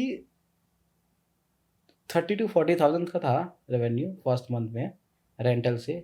बट उस टाइम क्या था ना कि रेंटल में मेरे पास अब जैसे मेरे पास क्वेरीज तो बहुत आने लगी थी। अच्छा, क्योंकि उस टाइम ना ये पूरा स्पेस वैक्यूम था। कोई भी ऑनलाइन डिजिटल मार्केटिंग नहीं कर रहा था। हाँ, 2018 की नहीं, ये 2019 की बात है। ओके, हाँ, उस टाइम कोई नहीं कर रहा था, वो स्पेस पूरा वैक्यूम था। और मैं ऐसे डालने लगा, और लोग ऐसे यूजुअली डिजिटल प्रमोट भी नहीं करते थे अपने प्रोडक्ट को, क्योंकि कोई भी अननोन पर्सन आके रैंडमली कॉल कर लेगा राइट, कि भाई मुझे कैमरा चाहिए, तो लोग प्रेफर भी नहीं करते थे कि हम और पोस्ट काफी करें। हाई प्राइस्ड ऑब्जेक्ट है हाँ, sell करने exactly. के लिए। तो इसलिए लोग बचते हैं। हाँ। बट मैंने ऐसे डाला, और मेरे पास तो कोई क्लाइंट्स तो थे नहीं। मेरे क्लाइंट, भाई मेरी मजबूरी थी सोशल मीडिया पे आना, मेरे पास क्लाइंट्स बनाने थे, ठीक है। तो उस टाइम मैं अभी शूट भी कर रहा था वेडिंग्स, और ये रेंटल भी शुरू कर दिया था कि जब तक रेंटल जब चल जाएगा। हाँ, तो लेकिन अचानक से ना मेरे पास बहुत सारे क्लाइंट्स मिलने लगे थे ऑनलाइन। मैं सबके जाके पिंग कर देता था, जितने भी मेरे फ्रेंड्स होते थे अपने फेटर्निटी के फेसबुक पे, सबको जाकर मैसेज कर देता था, भाई we are the camera renters, DWC camera renters and provide फलाना ढिमकाना, ये सब चीज़ें। हम क्या, पैसे थोड़ी लगते हैं, डाल दो, कोई करेगा, एंटरटेन सही करेगा, बात है। ठीक है, मेरे को क्या जाता है। बहुत इंपॉर्टेंट स्किल होता है ये सेल्स के लिए कि आप Sales अपना मतलब बेशर्मों की तरह आप अपने आप को मार्केट करो। हाँ, वे शर्मा की तरह जाकर पिंग कर देता था, फिर लेकिन लीड कन्वर्ट भी होते थे। और फिर मैंने कहा अब तो भाई बुकिंग्स भी, ऑर्डर भी बहुत सारे आने लगे, अब क्या करूँ। फिर मैंने यहाँ पे जिनसे रेंट आउट करता था, उनसे एक ट्रस्ट फैक्टर बन गया था, एक रिलेशन बन गया था। जिनको आप देते थे, जिनसे आप लेते थे? जिनसे मैं लेता था और शूट करने आता था। ओके। क्योंकि मेरे पास तो एक ही सिर्फ कैमरा बॉडी था और एक लेंस था, और मेरे पास तो ऐसे ऑर्डर आते थे कि भाई अब क्लाइंट ने बोल दिया कि मुझे साउंड इक्विपमेंट भी चाहिए और कैमरा भी चाहिए, तो मुझे तो देना। ये क्लाइंट को थोड़ी बोलूंगा कि भाई तुम साउंड कहीं से और से लो, कैमरा कहीं और से लो, वो तो एक जगह से ही। बिल्कुल। तो आपने डिमांड फिर मैंने एक अपना एक वेंडर बनाया, हाँ। उनको बोला कि मैं आपसे प्रोडक्ट लूंगा और अपन लोग का 45 डेज का पेमेंट्स का एक रखेंगे। ओके। कि 45 डेज दैट्स वेरी स्मार्ट। मतलब उस टाइम पे आपको बिजनेस शुरू फिर मैंने वहाँ से पैसे कमाने स्टार्ट किए। राइट। वो पैसे उनसे इक्विपमेंट ले लेके फिर मैंने पैसे बनाए, और वो पैसे मैंने अपने बिजनेस में लगाए। फिर वो जब बोलते थे कि भाई मुझे, क्योंकि B2B हमारा एक रेट होता था ना, तो प्रॉफिट भी होती थी। राइट।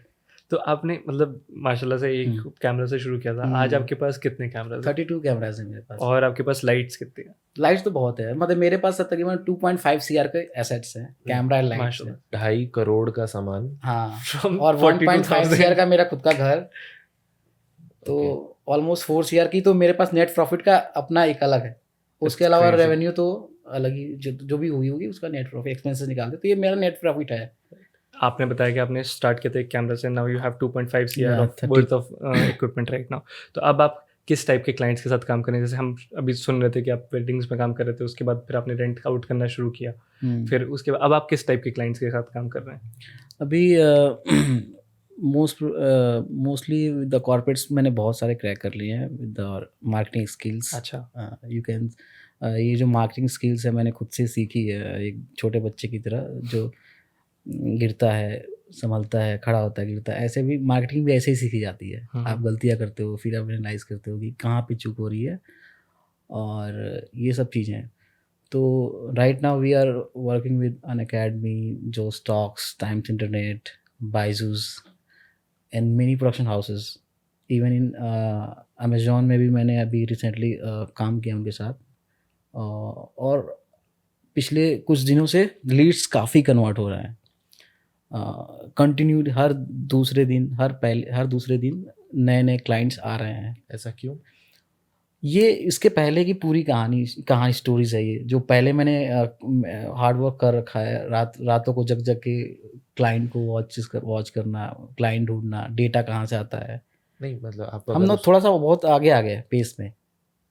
फिर मैं मार्केटिंग वाला इसके लिए मुझे लगा कि जहाँ से हमने 32 कैमरास मैंने बनाया, फिर उसके बाद स्टार्ट करते हैं कि TWC कैमरा रेंटल चल रहा है, वहाँ से भी शुरू करता हूँ मैं। ड्यूरिंग ऑल दिस थिंग्स, जब मैं स्ट्रगल कर रहा था, तो उस टाइम मेरी फैमिली का सपोर्ट बहुत इम्पोर्टेंट रोल था। इवन इन जब मैं बुरे दिनों में, चाहे फाइनेंशियल सपोर्ट हो, चाहे इमोशनल सपोर्ट हो, मेरी वाइफ का बहुत ज़्यादा सपोर्ट रहा है शुरू से। यानी इवन तब तक मुझे लगता था कि मेरे पास, जब तक ये लगता था ना मेरे पास कुछ नहीं है, मैंने सब कुछ खो दिया है, बस एक होप थी जो मेरी वाइफ थी। मुझे लगता था एक चीज़ मैंने पाई है, तो वो चीज़ मुझे हमेशा ये चीज़ मुझे हमेशा ना पॉजिटिव रखती थी कि मैंने कुछ तो लाइफ में अच्छा किया है, कि वो मुझे मिली, और उसका साथ हमेशा साथ रहा है। और जैसे ही TWC कैमरा रेंटल से मैंने बिज़नेस स्टार्ट किया, क्लाइंट्स बनने स्टार्ट हुए, फिर बहुत सारी चीज़ें अप एंड डाउन्स होते हैं, कई सारे स्कैम्स भी हो जाते हैं बीच बीच में, फिर आप उससे सीखते हो। हालांकि एक तो मेरे साथ स्कैम हो गया शुरू में ही, जब मैं मेरे पास कोई रैंडम नंबर से 4 कॉल आ गया। पहला बल्क ऑर्डर था कि मुझे 4 कैमरे चाहिए। अभी तक तो हम एक कैमरे लेंसेज में खेलते रहते थे। मैंने कहा ओ जी, मैं तो घबरा गया, 4 कैमरे। उस टाइम मेरे पास एक ही कैमरे होते थे। फिर मैंने क्या किया, मैंने कहा सर, क्लाइंट को बोल दिया, हाँ भी बोल दी कि हाँ सर मिल जाएगा। फिर मैंने 3 कैमरे किसी और से लिए। क्लाइंट को हम शो क्यों करें भाई कि मेरे पास कैमरा नहीं है, क्लाइंट यहाँ से चला जाएगा। फिर मैंने कहा आप तो वन स्टॉप शॉप की तरह हाँ, अब फिर मैंने बोला कि अब तो भाई क्लाइंट को कैसे वेरीफाई करें कि जेन्युइन है भी कि नहीं। फिर मैं उसके घर पे गया और देखा कि हाँ ठीक है, काम कर रहा है। उसका इंस्टाग्राम का पेज बस देखा कि ठीक है काम करते हैं, मैंने दे दी। बट अचानक से चीज़ें बिल्कुल उल्टी हो गई और हमारे साथ एक तरह से स्कैम नहीं बोल सकते, एक तरह से फ्रॉड तो हुआ ही। कैमरे हालांकि मिल गए आफ्टर 50 डेज, बट लॉस हुआ। बट उस लॉस ने बहुत कुछ सिखाया। कैमरे मिल गए मतलब मिल गए, लेके चला गया लेके चला गया था और बोल रहा था 3 दिन बोल के, और नेक्स्ट वीक दे दूंगा, अगले वीक दे दूंगा। फिर ऐसे कर करके उसने 50 डेज, और हमारे गले से तो खाने पानी भी नहीं उतरती थी नीचे। तो क्या रीज़न दिया बाद में उसने, क्यों वो नहीं दे पाया कैमरा टाइम? वो अलग अलग रैंडम रीज़न दे रहा था कि मुझे कभी कस्टम में फंस गया है कैमरा, ये है वो है, एक्सीडेंट हो गया है। करते उसने 50 डेज लगा दिए फाइनली। कैमरा उसके अलावा बहुत सारी चीज़ें हुई लाइफ में कि क्या होगा, इतने लोगों से कैमरे, 3 लोगों से मैंने कैमरे ले रखे थे, अलग अलग लोगों से। उनको कैसे पैसे देंगे अगर नहीं कैमरा मिला तो? बहुत सारे सवाल सारे थे मन में। फिर ये जब भी वो चीज़ें होती थी तो मैं अपने वाइफ के साथ डिस्कस करता था ये सब चीज़ें, क्योंकि उस टाइम मेरे पास कोई मैन पावर तो था नहीं, हम दोनों ही थे जो भी करते थे। तो फाइनली कैमरा मिला जैसे तैसे, और पैसे तो नहीं मिले बट कैमरा मिल गया। जिसके थे मैंने उसको वापस किए, और जो भी उनके पैसे बने वो मैंने अपनी जेब से दिए। क्लाइंट तो बिल्कुल कह रहा था मेरे पास तो है नहीं, तो मैंने कहा चलो अब तो मूव ऑन करते हैं। फिर मैंने सीखा वहाँ से कि क्या बचना है, कैसे लोगों को क्लाइंट कैमरेज नहीं देने। अच्छा, TWC कैमरा रेंटल अच्छा कर रहा था। फिर मेरे दिमाग में आया ना TWC कैमरा रेंटल, अब उतना वैसा फिर मेरा ब्रांडिंग का आया दिमाग में कि जब इसको ब्रांड बनाते हैं तो TWC कैमरा रेंट मेरे को उतना समझ में नहीं आता था। मतलब लोग ऑलमोस्ट मेरे पास क्लाइंट जब तक क्लाइंट हो गए थे, जब तक कैमरा रेंटल की ज़रूरत थी वो साथ में लिखना कि TWC कैमरा रेंटल, तो इतने क्लाइंट में कि अपना बढ़िया से स्मूथली चल रहा था कि महीने के, मैं उस टाइम 2 लाख रुपये रेवेन्यू जनरेट कर रहा था महीने के उस टाइम। अब मुझे लगा कि यार TWC कैमरा रेंटल को अपना ब्रांड बनाना है। ये धीरे धीरे चीज़ें आ रही मेरे दिमाग में। तो मैं खुद से मैंने फ़ोटोशॉप, जब मैं मंडावली में रहता था तो फ़ोटोशॉप मैंने, मेरा जो साथ में एक लड़का रहता था वो, उसने फ़ोटोशॉप का कोर्स कर रहा था कहीं किसी इंस्टीट्यूट से, तो मैं वो देख के वहाँ से सीखा हुआ था। तो वो मेरे काम आ गया वो। फिर मैंने ग्राफिक्स खुद ही बनाने स्टार्ट किए। फिर ग्राफिक्स में भी खुद फिर कैमोरेंट, मेरे दिमाग में एक आइडिया आया कि cameraonrent.com कहीं भी जाओ तो मिल जाता है, camera on rent, camera rentals ऐसे कहीं मिल जाता है। फिर मेरे दिमाग में ना कि कैमरा ऑन रेंट से, वहाँ से मैंने कैमरेंट निकाला और एक .com मेरे को मिल गया, और मैंने इसका एक नाम रख दिया कंपनी का, कैमरेंट। और फिर मेरे को नाम भी अच्छा लगा, 2-3 लोगों ने जिसको भी बोला उनको बहुत अच्छा लगा नाम। तो फिर कैमरेंट से फिर मैंने TWC को, कैमरेंटस को कैमरेंट से रिप्लेस कर दिया। फिर मैंने GST नंबर वगैरह ले ली। ऑफिशियली 3.5 ईयर्स हो गए कैमरेंट रजिस्टर हुए, और अभी हम कैमरेंट एज अ कैमरेंट काम कर रहे हैं। मैं कैमरेंट का फाउंडर हूँ। और इसके अलावा हमेशा चैलेंजेस ये आए कैमरेंट के साथ कि जब भी मैं काम करता था एज अ कैमरेंट, फाउंडर ऑफ कैमरेंट, तो ग्रो कैसे करना है, नेटवर्क कैसे स्ट्रांग होगा।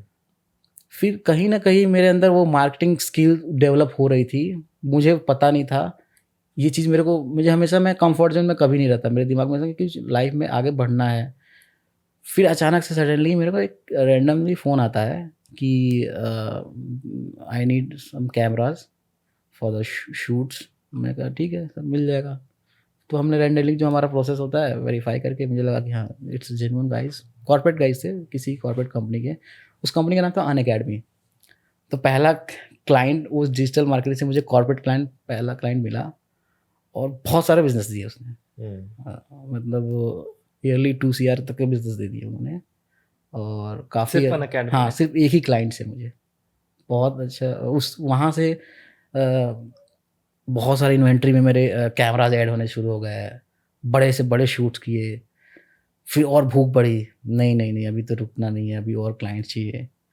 सपोज कल अकेडमी से काम रुक गया तो फिर क्या, तो ये चीज़ इनसिक्योरिटी रहती थी। फिर मैंने मार्केटिंग करना स्टार्ट की, खुद ही एड्स कैसे रन करते हैं ये सब सीखा। कभी एड्स गलत रन कर दिए, कीवर्ड्स अच्छे यूज़ नहीं किए। फिर वो चीज़ सीख के धीरे धीरे इंस्टाग्राम पे, बट इंस्टाग्राम मुझे लगता है कि अपने हमारी जो इंडस्ट्री के इंस्टाग्राम एक बेस्ट है, जहाँ से आपको बहुत अच्छा डेटा मिल जाता है। जैसे हमारे टारगेटेड क्लाइंट्स होते हैं सिनेमेटोग्राफर्स, और लिंक्डइन पे आपको प्रोडक्शन हाउसेस में मिल जाते हैं। फिर मैंने ये एक्चुअली एक आर्ट है कि आप ना डील्स कैसे क्रैक करते हो। फिर मैंने जैसे सपोज एक अमेज़ॉन की डील्स आपको क्रैक करनी है, तो मैं रैंडमली उनको मेल डाल दिया, तो वो रिसेप्शनिस्ट के पास जा रहा है, किसके पास जा रहा है मेरे को नहीं पता, तो वो लीड्स कन्वर्ट करने के चांसेस तो बिल्कुल ना के बराबर ही समझो आप। फिर मैंने देखा कि यार लिंक्डइन एक ऐसा प्लेटफॉर्म है जहाँ से हम फाइंड आउट कर सकते हैं कि उन किस कंपनी का वीडियो प्रोड्यूसर है कौन, क्योंकि हमारे क्लाइंट वीडियो प्रोड्यूसर्स हैं या फिर सिनेमेटोग्राफर, एक पॉइंट ऑफ कांटेक्ट हो, मिलना चाहिए कैसे भी करके, तो ये हो डिसीजन मेकर बेसिकली। हाँ, कि हम मेरा जो मैं जो सर्विसेज दे रहा हूँ वो एक सही बंदे के पास पहुँचे। तो शुरू में तो सबको अपन पिंग कर देते हैं फेसबुक, वैसे सेम लिंक्डइन पे भी, बट धीरे धीरे लगा कि यार लीड्स कन्वर्ट नहीं हुआ। फिर मैंने एनालाइज किया क्यों नहीं कन्वर्ट हो रहे हैं, या तो मेल सही बंदे के पास नहीं जा रहा है या मैसेज सही बंदे के पास नहीं जा रहा है। फिर मैंने लिंक्डइन का सहारा लिया, वहाँ से प्रोड्यूसर्स, जैसे अमेज़ॉन है तो उसके प्रोड्यूसर को निकाला, फिर उनको पिच किया, फिर वहाँ से लीड्स तुरंत कन्वर्ट भी नहीं होती, मतलब कई बार होता है कि 6 महीने बाद कन्वर्ट हो रही है, कभी 2 साल बाद कन्वर्ट हो रही है। B2B में थोड़ा लंबा हाँ, टाइम लगता है, क्योंकि कॉन्ट्रैक्ट्स होते हैं, कोई एग्जिस्टिंग उनके वेंडर्स होते हैं, तो वो लोग टाइम लेते हैं। और ऐसा तो है नहीं मैंने आज ऐड रन कर दिया तो आपके कल की मेरी बुकिंग आनी स्टार्ट होगी। आप सेव कर लोगे इस ऐड को, आपको जब जरूरत होगी तभी तो मेरे को कॉल करोगे। फिर ऐसे ऐसे काफ़ी अच्छा बिजनेस करने लगा। अनअकैडमी आ गया, जो स्टॉक्स आ गया, टाइम्स इंटरनेट, तो अभी राइट नाउ यार 30 to 35 lakhs per month revenue generate करते हैं in Delhi, sir only Delhi, from Delhi. Okay, हाँ, मतलब ऑन एन एवरेज। आपका कंपनी का ARR मतलब एनुअल रिकरिंग रेवेन्यू क्या है? एनुअल जो रेवेन्यू हम जनरेट करते हैं वो आप 30 के हिसाब से लगा लो 12 मंथ्स का, तो ऑलमोस्ट 3 to 4 के अभी इस फाइनेंशियल ईयर का जाएगा जहाँ तक। बट मैंने बहुत सारे बिजनेस के साथ काम किया है, आपने जितनी छोटी मोटी अभी 5 मिनट में चीज़ें बताई ना कि आपने ये किया, you doing better than 90% of the businesses out there, कि आपने खुद फिगर आउट कर लिया कि लिंक्डइन कब यूज़ करना है, लिंक्डइन कब यूज़ करना है, इंस्टाग्राम कब यूज़ करना है, क्लाइंट्स को कहाँ से। 2.5 करोड़ का प्रोडक्ट जो कि फिर से रीयूज हो रहा है, और आप इस सब का मेंटेनेंस कितना होता है अगर आप ईयरली निकालो आप मेंटेनेंस लमसम 2 lakhs पूरे 2.5 करोड़ के इक्विपमेंट का मेंटेनेंस। फॉर्चुनेट राम है कि मेरे इक्विपमेंट अभी खराब नहीं हुए, मतलब मेरे इक्विपमेंट्स अभी तक खराब नहीं हुए। 1% से भी कम इसका मेंटेनेंस है। हाँ, ओके, मतलब हो सकता है वो आपके ऊपर डिपेंड करता है ना, कई बार क्लाइंट्स के हाथों से कैमरा गिर गया। अच्छा, तो एक और चीज़ बताओ, अब जैसे ये तो बड़े कस्टमर्स हो गए तो यहाँ पे ट्रस्ट हाई है, लेकिन आपके पास इंडिविजुअल्स भी आते हैं। इंडिविजुअल्स आते हैं, हाँ, और आप प्रेफर करोगे कि मैं बड़े बिजनेस के साथ ही डील करूं, बट लेट्स से इंडिविजुअल्स आते हैं और आप केटर कर रहे हो, आप वेरीफाई कैसे करते हो? मतलब एट दिस स्टेज, पहले आप घर जा सकते थे, यहाँ पहले इतना एफर्ट करते थे कि मैं जाके देखूं, थोड़ी इनसिक्योरिटी में भी होते थे, अभी आपको लगता है मेरा रिस्क मिटिगेटेड है, मतलब ये मैं पैसा निकाल चुका हूँ जितना इस प्रोडक्ट का है, थोड़ा सा मेरे को लॉस भी होगा, आई टेक इट, फिर भी आप क्या स्टेप्स लेते हो वेरिफिकेशन के? अभी भी आप देखोगे कि तो ऑनलाइन स्पेस अभी भी बहुत, जितने भी ऑलरेडी एग्जिस्टिंग वेंडर्स हैं जो लोग काम कर रहे हैं, वो मोस्टली रेफरेंस पे ही जाते हैं। सिर्फ कैमोरेंट ही है जो ऑनलाइन, जिसकी प्रेजेंस अच्छी है, जानता हर कोई है, लेकिन एक होता है ना कि एक बैरियर है, एक कनेक्टिविटी मिल जाएगी, काम करना स्टार्ट हो। मैं जितने भी लोगों से मिल रहा हूँ जिन्होंने मेरे स्टोरीज देखे हैं कैमोरेंट पे, जो भी हम डालते हैं स्टोरीज हो गए इंस्टाग्राम पे, वो लोग जब भी एक म्यूचुअल एक रेफरेंस मिलता है या फिर कोई एक कांटेक्ट मिलता है, पॉइंट ऑफ कांटेक्ट, तो काम करना तुरंत स्टार्ट कर देते हैं। यानी वो भी they are also willing to work with us. वो तो करेंगे, हाँ, वो तो आपसे ले रहे हैं, मैं पूछ रहा हूँ कि आप अपना सामान दे रहे हो, तो आप वेरीफाई करने के लिए एक नए बंदे वो मैं बताता हूँ आपको। वेरीफाई करने के लिए मोस्ट यूजुअली क्या करते हैं हम, वैसे तो मैं कैंपेन चलाता हूँ, मेरे पास डेटा आता है, कोई अगर लीड्स आती है तो कोई अगर छोटे मोटे चीज़ें मांगता है, गोप्रो वगैरह हो गई, तो कोई क्या ही लेगा भागेगा 30-40 की चीज़ें। और बट उसका भी हम करते हैं, इंस्टाग्राम देख लेंगे। अच्छा लग रहा है सुन के आपके मुंह से कि 30-40 मैं वही की बोलने चीज वाला था। क्या ही ले जाएगा। क्या ही ले जाएगा। तो अभी क्या है कि इंस्टाग्राम तो सबसे बेस्ट तरीका है। हाँ। अब इंस्टाग्राम पे पता लग जाता है और उसमें मैं देख लेता हूँ कि एक मैं उसको फॉलो करता हूँ, वो मुझे फॉलो करता है, पता लगता है म्यूचुअली कौन एक दूसरे को फॉलो करता है। Right. कोशिश करते हैं कि रेफरेंस निकल जाए, अगर फिर भी नहीं निकलता है तो चेक ले लेते हैं। Okay. अच्छा। उतने पर्टिकुलर अमाउंट का, जितने अमाउंट का आइटम्स वो लेके जा रहे हैं उसके चेक एक डिपॉजिट करा लेते हैं। बट मैं मोस्टली फिर भी प्रीफर नहीं करता हूँ, मैं कोशिश करता हूँ कि रेफरेंस निकल जाए। जैसे हम भी आपके साथ पास रेफरेंस से ही आए थे। और या जी रेफरेंस आया तो उसमें बिना रेफरेंस में तो कोई टेंशन ही नहीं है।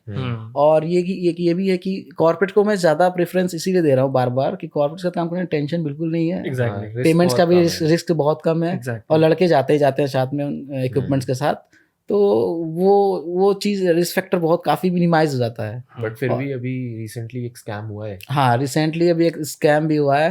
बता सकते हो क्या था वो कौन सी लेडी थी जो 2 करोड़ का इक्विपमेंट लेके भाग गई? हाँ वही। एक्चुअली एक लेडीज थी, मैं उनका नाम लेना नहीं चाहूँगा। हाँ, नाम मत लीजिए, आप बता दो। तो उन्होंने तकरीबन 2-3 CR के आसपास काफ़ी सारे वेंडर के साथ पहले दिल्ली में। हाँ, दिल्ली में उन्होंने ट्रस्ट बिल्डअप किया, एक रिलेशन बनाई। जैसे सपोज उन्होंने 2 लेंसेज। हाँ, वो करती क्या थी? अब मुझे भी नहीं पता, मेरे पास तो फ़ोन आया नहीं। ओके। मतलब मैं तो जब मेरे पास लोगों ने पूछा भाई तुम्हारे कैमरे गए, तो मेरे को लगा यार बताओ यार, कैमरे को कोई जानता ही नहीं है। हमारा स्कैम ही नहीं हुआ। दो बार इतने बड़े स्कैम्स हो गए, कैमरे को तो कोई जानता ही नहीं यार, हद है यार। मैं इतनी मार्केटिंग कर रहा हूँ, इतने हाथ पैर मार रहा हूँ, मेरे पास कोई फ़ोन ही नहीं है और पूरे स्टूडियो हर जगह और पता नहीं कहाँ किस वेंडर्स के कैमरे चले गए। अरे मैंने कहा ये तो यार मेरे को तो एनालाइज करना पड़ेगा कि आखिर प्रॉब्लम वहाँ कहाँ आ रही है। स्कैमर्स भी मेरे पास फ़ोन नहीं कर रहे हैं भाई।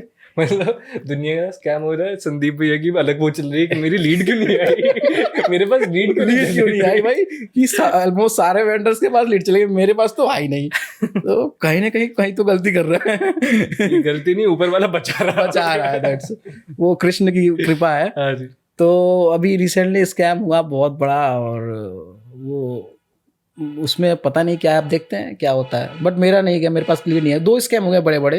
अच्छा। एक कोविड से पहले हुआ था, उस टाइम भी मेरे पास कॉल नहीं आया था। मैंने कहा कि भाई कैमरे में धिक्कार है, अभी भी नहीं आया कॉल। दूसरा स्कैम हुआ तो अभी तक बचा हुआ हूँ। तो उस लेडी ने बेसिकली ट्रस्ट बिल्ड किया।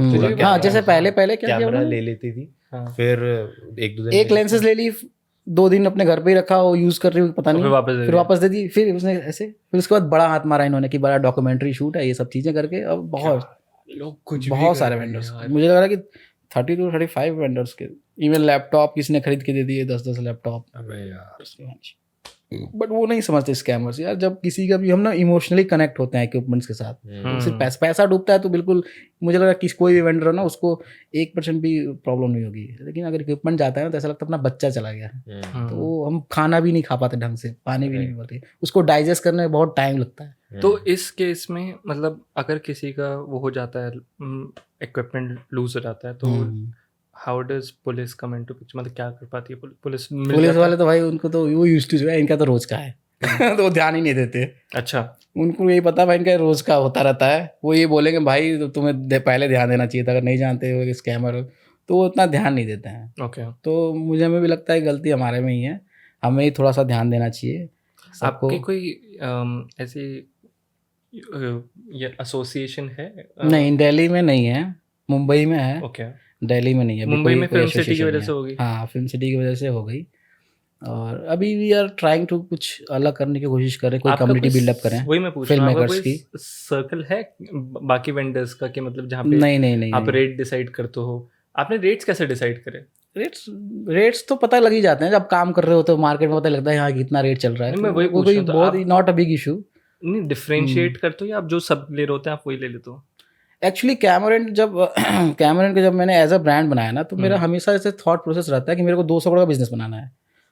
और 200 करोड़ का बिजनेस बनाना है पर एनम का। ओके। इसको, और मैं ये तभी कर सकता हूँ जब मैं कैमरन की चैन बनाऊँ पैन इंडिया। क्योंकि अगर मैंने देख लिया अगर दिल्ली में बहुत अच्छा मैं बिजनेस कर लूँ ना, बहुत सारे सिनेमा कैमराज वगैरह ऐड भी कर लूँ, तो max to max 30 to 40 CR तक जा सकता हूँ, 50 CR भी मान लो। तो 5x करने के लिए आपको 5 सिटीज चाहिए होंगी। तो मेरे को इसको 200 करोड़ का बिजनेस बनाना है, तो मेरे को कम से कम अलग अलग सिटीज़ में मेरे को जाना पड़ेगा। Right. अभी जैसे मुंबई गए, मुंबई में मैंने अपना ऑफिस स्टार्ट किया है, फिजिकल ऑफिस। तो बाकी अदर पार्ट्स आपने मुंबई में एक्सपैंड कर लिया? हाँ, मुंबई में मैंने अच्छा। एक्सपैंड कर लिया है, वहाँ पे शूट्स भी होते हैं। ओके। और बेंगलुरु में, हैदराबाद में, चेन्नई में हम कंटिन्यू शूट करते हैं, बट दे आर और वेंडर्स उनके साथ कोलैब करके। बट धीरे धीरे हम मेट्रो सिटीज़ में कैमरेंट की चैन बना रहे हैं। तो बेसिकली कैमरेंट को मैंने एज अ सब जितने भी ट्रेडिशनल वेंडर्स हैं जो पहले से काम कर रहे एग्जिस्टिंग, उनसे थोड़ा सा अलग इसलिए रखा है कि कैमरेंट को डिफरेंशिएट मैं इस तरह से करता हूँ कि क्लाइंट को पूरा ओपन एक्सेस मिले पैन इंडिया का। और वो कहीं भी, हैदराबाद में आप जाओ तो वहाँ लैंग्वेज की इशू आती है, वो बैरियर हटा, जितने भी बैरियर्स आते हैं ना वो सब हटा के आपको कैमरेंट हर जगह आपको खड़ा मिलेगा। आप किसी गोवा में भी क्लाइंट को पिच कर सकते हो, आप केरला में बैठे यहाँ से क्लाइंट को पिच कर सकते हो, वहाँ पे कैमरेंट जितने भी प्री प्रोडक्शन काम है वो आपके साथ खड़ा रहेगा। आई थिंक आपने काफ़ी हमें टाइम दे दिया, बट मुझे एक लास्ट एक काफ़ी इंटरेस्टिंग थॉट आया मुझसे, जो मैं लास्ट आपसे सवाल पूछूंगा, then Keshav can carry on, otherwise we can end the discussion there quickly. But मैं ये पूछना चाहूँगा, मतलब क्योंकि आप एक्सपेंशन की बात कर रहे हैं, एंड मेरे दिमाग में यूजुअली अनयूज्ड इन्वेंट्री आती है जैसे मैं एक्सपेंशन या स्केल सोचता हूँ। तो जैसे फॉर एग्जांपल अगर कोई है बंदा, ऐसे मान लो आप 100 बंदे हैं जिनके पास अपना कैमरा है, लेकिन जो शौक में खरीद लेते हैं लेकिन यूज़ नहीं करते एवरीडे।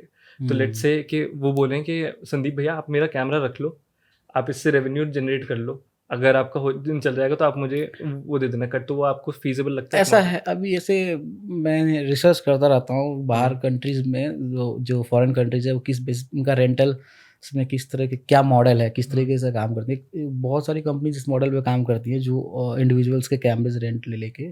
तो will thought about it in future. आप रेंट पे नहीं ले रहे, वो आपको, आप बोल, जैसे मैं बोलूँ मेरे पास एक कैमरा है, ठीक है, मैंने आपको दे दिया, ठीक है, अब मैं आपको बोल रहा हूँ कि यार मेरा कैमरा तो अभी घर पे पड़ा है, मैं वही कह रहा हूँ, 0 रुपीज जनरेट, मैं वही कह रहा हूँ, ऐसा हो रहा है। फॉरेन कंट्रीज में जाओगे, यूएस वगैरह में, तो वहाँ पे कंपनीज क्या करती हैं, इंडिविजुअल से कांटेक्ट करके उनसे कैमराज लेके उनके रेंट पे देती है और एक एग्रीगेटर बन के वो काम करती है मॉडल पे।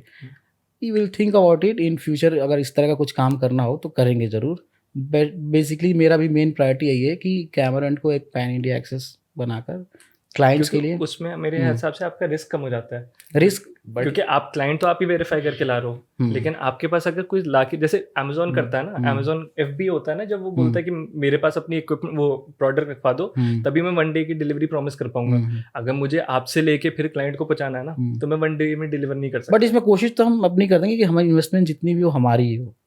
बट आप अभी एक्स कर सकते, जैसे आपने बोला, हाँ वो एक्स करना है, इसके बारे में मैं वही सोच रहा हूँ। लेकिन अगर आपको वाई पे जाना है, आप खुद सोचो ना, एक फीजिबली मैं कितना भी पैसा कमा लो। बट ये भी रहता ना, इसमें यही तो पंगा है कि आप, ये एक ऐसी इंडस्ट्री है ना, आपके साथ कभी भी कुछ भी हो सकता है। जैसे कैसे इस लेडीज ने, अब वेंडर्स की थोड़ी गलती है, तो भी तो मैं उसने ट्रस्ट बनाया, बिल्डअप किया, उसके बाद स्कैम किसी के साथ भी हो सकता है। तो सपोज आपका मैंने कैमरा लिया और फिर मैं, अगर मेरा कैमरा चला जाता तो मुझे तो ठीक है, चलो अपने आप को कर लेंगे जैसे तैसे, चलो ठीक है, हो गया, हो जाता है। बट आपके कैमरे जाएंगे फिर मेरे को तो बहुत लॉस बियर करना पड़ जाएगा। तो कोशिश यही रहती है कि अपने खुद के ही कैमरे। और अभी भी आई थिंक इंडिया ऐसी हाई प्राइस चीज़ों में, even I think upper class भी, वो लो ट्रस्ट में ऑपरेट करते हैं। I don't think we trust anyone enough कि हम अपना सामान दे दें और तू चल यूटिलाइज कर उसको। नहीं यार, I would beg to differ, क्योंकि जूम कार कर रही है। क्या कर रहे हैं? जूम कार बोल रहे हैं अपनी गाड़ी दे दो, मतलब कर रहा था, सब्सक्रिप्शन मॉडल निकाला था उन्होंने। उनके निकालना versus how successful it is in society. Numbers नहीं मेरे पास। जैसे वो तो मेरे पास भी आया था गाड़ी लेने से पहले कि मल्टीपल लोग को ओन कर सकते हैं गाड़ी को। वो इन थ्योरी, ऑन पेपर या फिर in financial YouTube videos it makes all the sense कि आप रेंट कर लो, वो सब कर लो। बट एज अ सोसाइटी हम जब इतना लो ट्रस्ट में ऑपरेट करते हैं, तो मैं क्यों चाहूँगा कि जो गाड़ी, मतलब मैं पैसे भी दे रहा हूँ कई लाख रुपए और फिर वो कोई और भी ओन कर रहा है उसको। तो मैं उस पर्सपेक्टिव से अपने कॉन्टेक्स्ट में सोच रहा था कि मैं वो उस हिसाब से सोच रहा हूँ कि जैसे, क्योंकि संदीप भैया clearly knows how to build this business, ठीक है, he knows where to find the clients, he knows how to identify the trustworthy clients, और इनका प्रॉफिट टू रिस्क रेशियो बहुत कम है, और मेंटेनेंस वगैरह, कॉस्ट वगैरह भी सब हटा रहा हूँ अलग से। अगर if I personally find someone like Sandeep भैया, तो मैं, और मेरे पास इक्विपमेंट, मैं अगर मान लो कि साल में 3 कैमरा भी खरीद पा रहा हूँ, मेरा वो रनवे है, तो I will do anything to convince him कि भाई मेरे 3 कैमरा रख लो आप। आई थिंक ये आप रेंट पे चलाते रहो। मैं वही बता रहा हूँ, अगर आप साथ में इंश्योरेंस प्रोवाइड करो कि अगर आपका खो भी गया तो वील टेक केयर बट बहुत महंगा है आपको नहीं करना insurance। ना इंश्योरेंस, आपको तो बेसिकली थर्ड पार्टी हाँ। ढूंढना है इंश्योरेंस, उनको बोलना है कि भाई मेरे पास ये प्रोडक्ट है, आपको हाँ, इसको वो कर इंश्योर करना सकते है। हैं। वही मैं कह रहा हूँ, आप अब जैसे गुंजाइश तो है, कोई भी बिजनेस मॉडल होता है तो उसमें जब हम अपन काम करते हैं तो एक्सपीरियंसेस आते हैं, कुछ चीज़ें अच्छी आती हैं, ये एक्सपीरियंस पे आता है, धीरे धीरे चीज़ें ऐड ऑन करेंगे। ये जैसे आपने सजेशन किया, it's a very very good suggestion, तो विल थिंक इसमें अबाउट आपका रिस्क नहीं है, इसमें आपका एक्चुअली ट्रस्ट है। रिस्क आप, क्योंकि आपको कोई अपनी प्रॉपर्टी दे रहा है, आप जो आगे दे रहे हो तो आप जैसे अपना दे रहे हो वैसे ही दूसरे का दे रहे हो। आपको तो आप तो अगर अपने काम के लिए ड्यू डिलिजेंस करके दे रहे हो तो दूसरे के लिए भी दोगे। That's why you don't believe कि मेरे पास तो जब मैं लिंक्डइन पे भी ज़्यादा एक्टिव रहता हूँ और सोशल मीडिया पे भी रहता हूँ, तो मेरे पास इन्वेस्टर्स के फ़ोन आते हैं डायरेक्टली फ्रॉम द चेन्नई कि संदीप जी आप कैमरन को यहाँ पे इस्टेब्लिश करो, we will support in point of man power and आपको इक्विपमेंट चाहिए या फाइनेंशियल सपोर्ट चाहिए, वी विल डू इट। आपका मैं बिजनेस मॉडल देखना काफ़ी अच्छा लगता है, तो आप यहाँ पे भी करो। तो अलग अलग ऐसे फ़ोन आते हैं तो बड़ा प्राउडफुल भी मोमेंट। एग्जैक्टली, मैं तो उस पॉइंट ऑफ व्यू से अपने पास सोच रहा हूँ ना कि अगर आप बोलो, आपने मुझसे मतलब आप स्पॉट बिल्कुल बोला कि आपको स्केल करना पैन इंडिया, और मेरे दिमाग में सबसे पहले जो चीज़ आई बिल्कुल वो ये है कि आपके ये है 32 कि कैमराज से 100 कैमराज कैसे पहुंचा सकता हूँ विदाउट यू स्पेंडिंग मनी। बिल्कुल बिल्कुल, ये बहुत सही तरीका है। और उसमें अब आपको फिगर आउट आपके, अब अगर आप खुद इस रास्ते पे चलना चाहोगे तो आपको 2 प्रॉब्लम सॉल्व करनी पड़ेंगी। पहले तो इतना कमा लूँ कि इतने 100 कैमराज खरीद लूँ, और उसके बाद फिर आपको कमाने के बाद फिर आपको क्लाइंट्स भी ढूंढना होगा। That's why that the main issue is Cameron को इसलिए एक ट्रस्टफुल एक ब्रांड बनाना है। एग्जैक्ट, उससे और ब्रांड अभी ऑन द वे ही है। वही मैं कह रहा हूँ, उससे आपका ब्रांड क्रेडिबिलिटी। दैट्स व्हाई मैंने कैमरन जब मैंने नाम रखा ना, फिर मैंने सोचा ये कि यार अपने को यहाँ तक तो रुकना नहीं है, अपने को आगे भी जाना है। फिर मैंने कैमरन को कैमरन इंडिया रख दिया, हर जगह मैंने कैमरन इंडिया कर दिया है। लास्ट चीज पूछूंगा, सॉरी मैं आपको। उसमें क्या है कि जैसे आपका इंडिविजुअल्स कैमरा आपने छोड़े, लेकिन बहुत कैमरे बहुत महंगे महंगे भी आते हैं। वही मैं कह रहा हूँ, इसलिए कह रहा हूँ मैं आपसे, अरे मैं वही तो मैं कह रहा हूँ, आपकी इन्वेस्टमेंट को क्राउड सोर्स करके और आप प्रॉफिट शेयरिंग पे काम कर लोगे एसेंशियली, बहुत सिंपलीफाई कर दूंगा। गुंजाइश है इसमें। हाँ, लेकिन तो मैं एक मतलब लास्ट पॉडकास्ट पे केशव ने ये किया था, जब ऐसे हमने एक डिस्कशन किया था एक एक्चुअल बिजनेस मॉडल के बारे में, तो केशव ने बहुत अनकंफर्टेबल करने के लिए सिचुएशन को हमारे गेस्ट को पूछ लिया था कि आप इन्वेस्ट करोगे इस बिजनेस में। तो इसमें तो उल्टा पूछ रहा हूँ मैं आपसे कि अगर let's say if this podcast does well and we are able to find viewers that have that own cameras and that would like to experiment with this sort of model wherein they trust you with their equipment and you try to generate revenue from it, if you don't, you return it back. Okay, so would you be willing to try it with 10 cameras? Yeah, sure. Perfect, हम लाके देते हैं। वही मैं कह रहा था, हम क्राउड सोर्स करके लाके देते हैं, but in different metro cities, not only in Delhi. आप हमें जहाँ हम नहीं अवेलेबल है वहाँ पे बिल्कुल कैमरा को एज अ ब्रांड बनाकर, और वहाँ पे हमारे पास ऑपरेशंस एक्सपीरियंस है कि ऑपरेशंस कैसे होते हैं, क्लाइंट को आइडेंटिफाई कैसे होता है, कहाँ पे, ये सब चीज़ें तो हैं मेरे पास। ये यूएसपी यही है कि जब परफेक्ट 2 स्कैम हो गया, मैं बच गया, मुझे कोई जानता नहीं तो अच्छा है, नहीं जाने तो अब हम नेक्स्ट स्टेप्स ये करेंगे, हम आपको, आप हमें शहर बताओगे कि मुझे इस शहर में बताओ, और हम आपको कैमराज ला के देंगे 10, ठीक है। If we able to do it, नहीं कर पाए तो वैसे भी कुछ नहीं हो रहा, नहीं बिल्कुल, और हम आपको ला के देंगे, और आप फिर हमें बताओगे नेक्स्ट वीडियो में, नेक्स्ट पॉडकास्ट करेंगे, आप उसमें बताओगे आपने इन 10 कैमरा से कितना रेवेन्यू जनरेट किया। पॉडकास्ट का यही तो निकला कि कुछ कंस्ट्रक्टिव बातें हुई, कुछ चीज़ें निकल के आई, प्रोडक्टिव चीज़ें निकल गई, तो कर सकते हैं। ऐसा बिल्कुल नहीं कि नहीं इसमें गुंजाइश नहीं है, कर सकते हैं, बिल्कुल कर सकते हैं। अरे ऐसे मॉडल चल भी रहे हैं, ऐसे मॉडल चल भी रहे हैं। इनफैक्ट यूएस में देखो बहुत सारी कंपनीज हैं, वो इंडिविजुअल से कैमरा रेंट पे लेके और आगे हम चलाएंगे। अब सपोज आप इंडिविजुअल हो, आप कैमरा है आपके, कितने डेली शूट्स तो होते नहीं है, तो वैसा ही है। वही मैं कह रहा हूँ, हम चलाएंगे, आप टेंशन मत लो इसकी, कर सकते हैं ये। It's a very good idea, मैं ना सोचूंगा इसके बारे में। साथ से सोचेंगे, यही तो आइडिया है। यही आइडिया तो ये अभी 1.5 घंटे दिया तो ये पता निकला कि हाँ ये चीज कर सकते हैं, और नहीं तो क्या, जल्दी से अपन 10x करना है तो, और नहीं तो क्या। अरे वो चलो, वो मैं बाद में अलग बताऊंगा आपको कभी, लेकिन ये हाँ डेफिनेटली कर सकते हैं। But thank you so much Sandeep भैया for coming on our podcast and giving us so much of your valuable time, and we enjoyed a lot hearing your struggles and like stories and how you came out of it. It's such a beautiful journey. Like that's the whole point of our podcast, कि we want to bring these kinds of journeys to light, कि we feel that there's beauty in everyone's journey. And I personally have believed for the longest time कि beauty जो होती है it lies in the eyes of the beholder, right? क्योंकि दाग तो चांद पे भी होते हैं, लेकिन हम उसको एक खूबसूरत तरीके से देखते हैं, right. तो it's just about perspective. That's what we're trying to change here with our great pipeline of guests, and you are one of the very few, inshallah. And we hope to inspire people who are who are feeling that they're in the lowest periods of their life, but हम उनको दिखाना चाहते हैं कि आपने कैसे persevere करके मतलब उस जर्नी को ओवरकम किया, उस स्ट्रगल को ओवरकम किया, and now you are where you are. और अब आप मतलब from the time of struggling for like having a place to sleep, now thinking of building a 200 crore business. I think that's a beautiful journey. So thank you so much. So मैं बस यही conclude करना चाहूँगा कि मैं जितने भी viewers हैं मैं उनसे यही कहना चाहूँगा कि कभी भी ज़िंदगी में कभी भी हार नहीं माननी चाहिए. मैंने हार ज़िंदगी में कई बार मेरे सेटबैक्स आए, 10th में, 12th में, IITs में, NITs में, IAS में, यहाँ तक सेटबैक्स आए लाइफ में. इवन शादी जब हो जाती है तो रिस्पॉन्सिबिलिटी भी बढ़ जाती है, उस टाइम भी एक स्ट्रगल फेज था. बट कभी भी आप स्टिक ना रहो कि नहीं मुझे लाइफ आपको बार बार आपको मौका देती है. बस एक सही अपॉर्चुनिटी कैसे जैसे मैंने IIT के साथ मेरा IIT में क्लियर नहीं हो पाया, बट आई एम फॉर्चुनेट है कि मैं IIT जो right now we are working with IIT Delhi and IIT Mumbai. उनके जितने भी प्रोजेक्ट्स रिसर्च होते हैं उनके साथ एज अ वेंडर मैं काम कर रहा हूँ. और इवन इन टीचर्स जो मैंने कोटा में पढ़े थे जिनसे, उनके साथ भी मैंने बहुत फिल्म शूट की उनके साथ मिलके.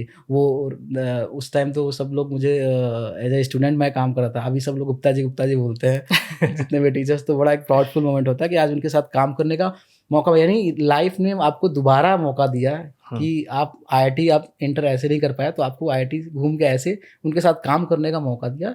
तो यही है. और ये चीज़ें दिमाग से बिल्कुल, अगर कोई आप ज़िंदगी में असफल होते हो तो वो बस इसको आप इंजॉय करो.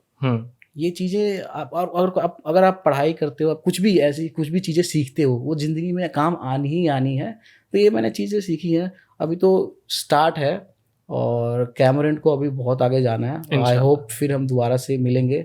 और बहुत अच्छा लगा, ये मेरा पहला पॉडकास्ट इंटरव्यू था.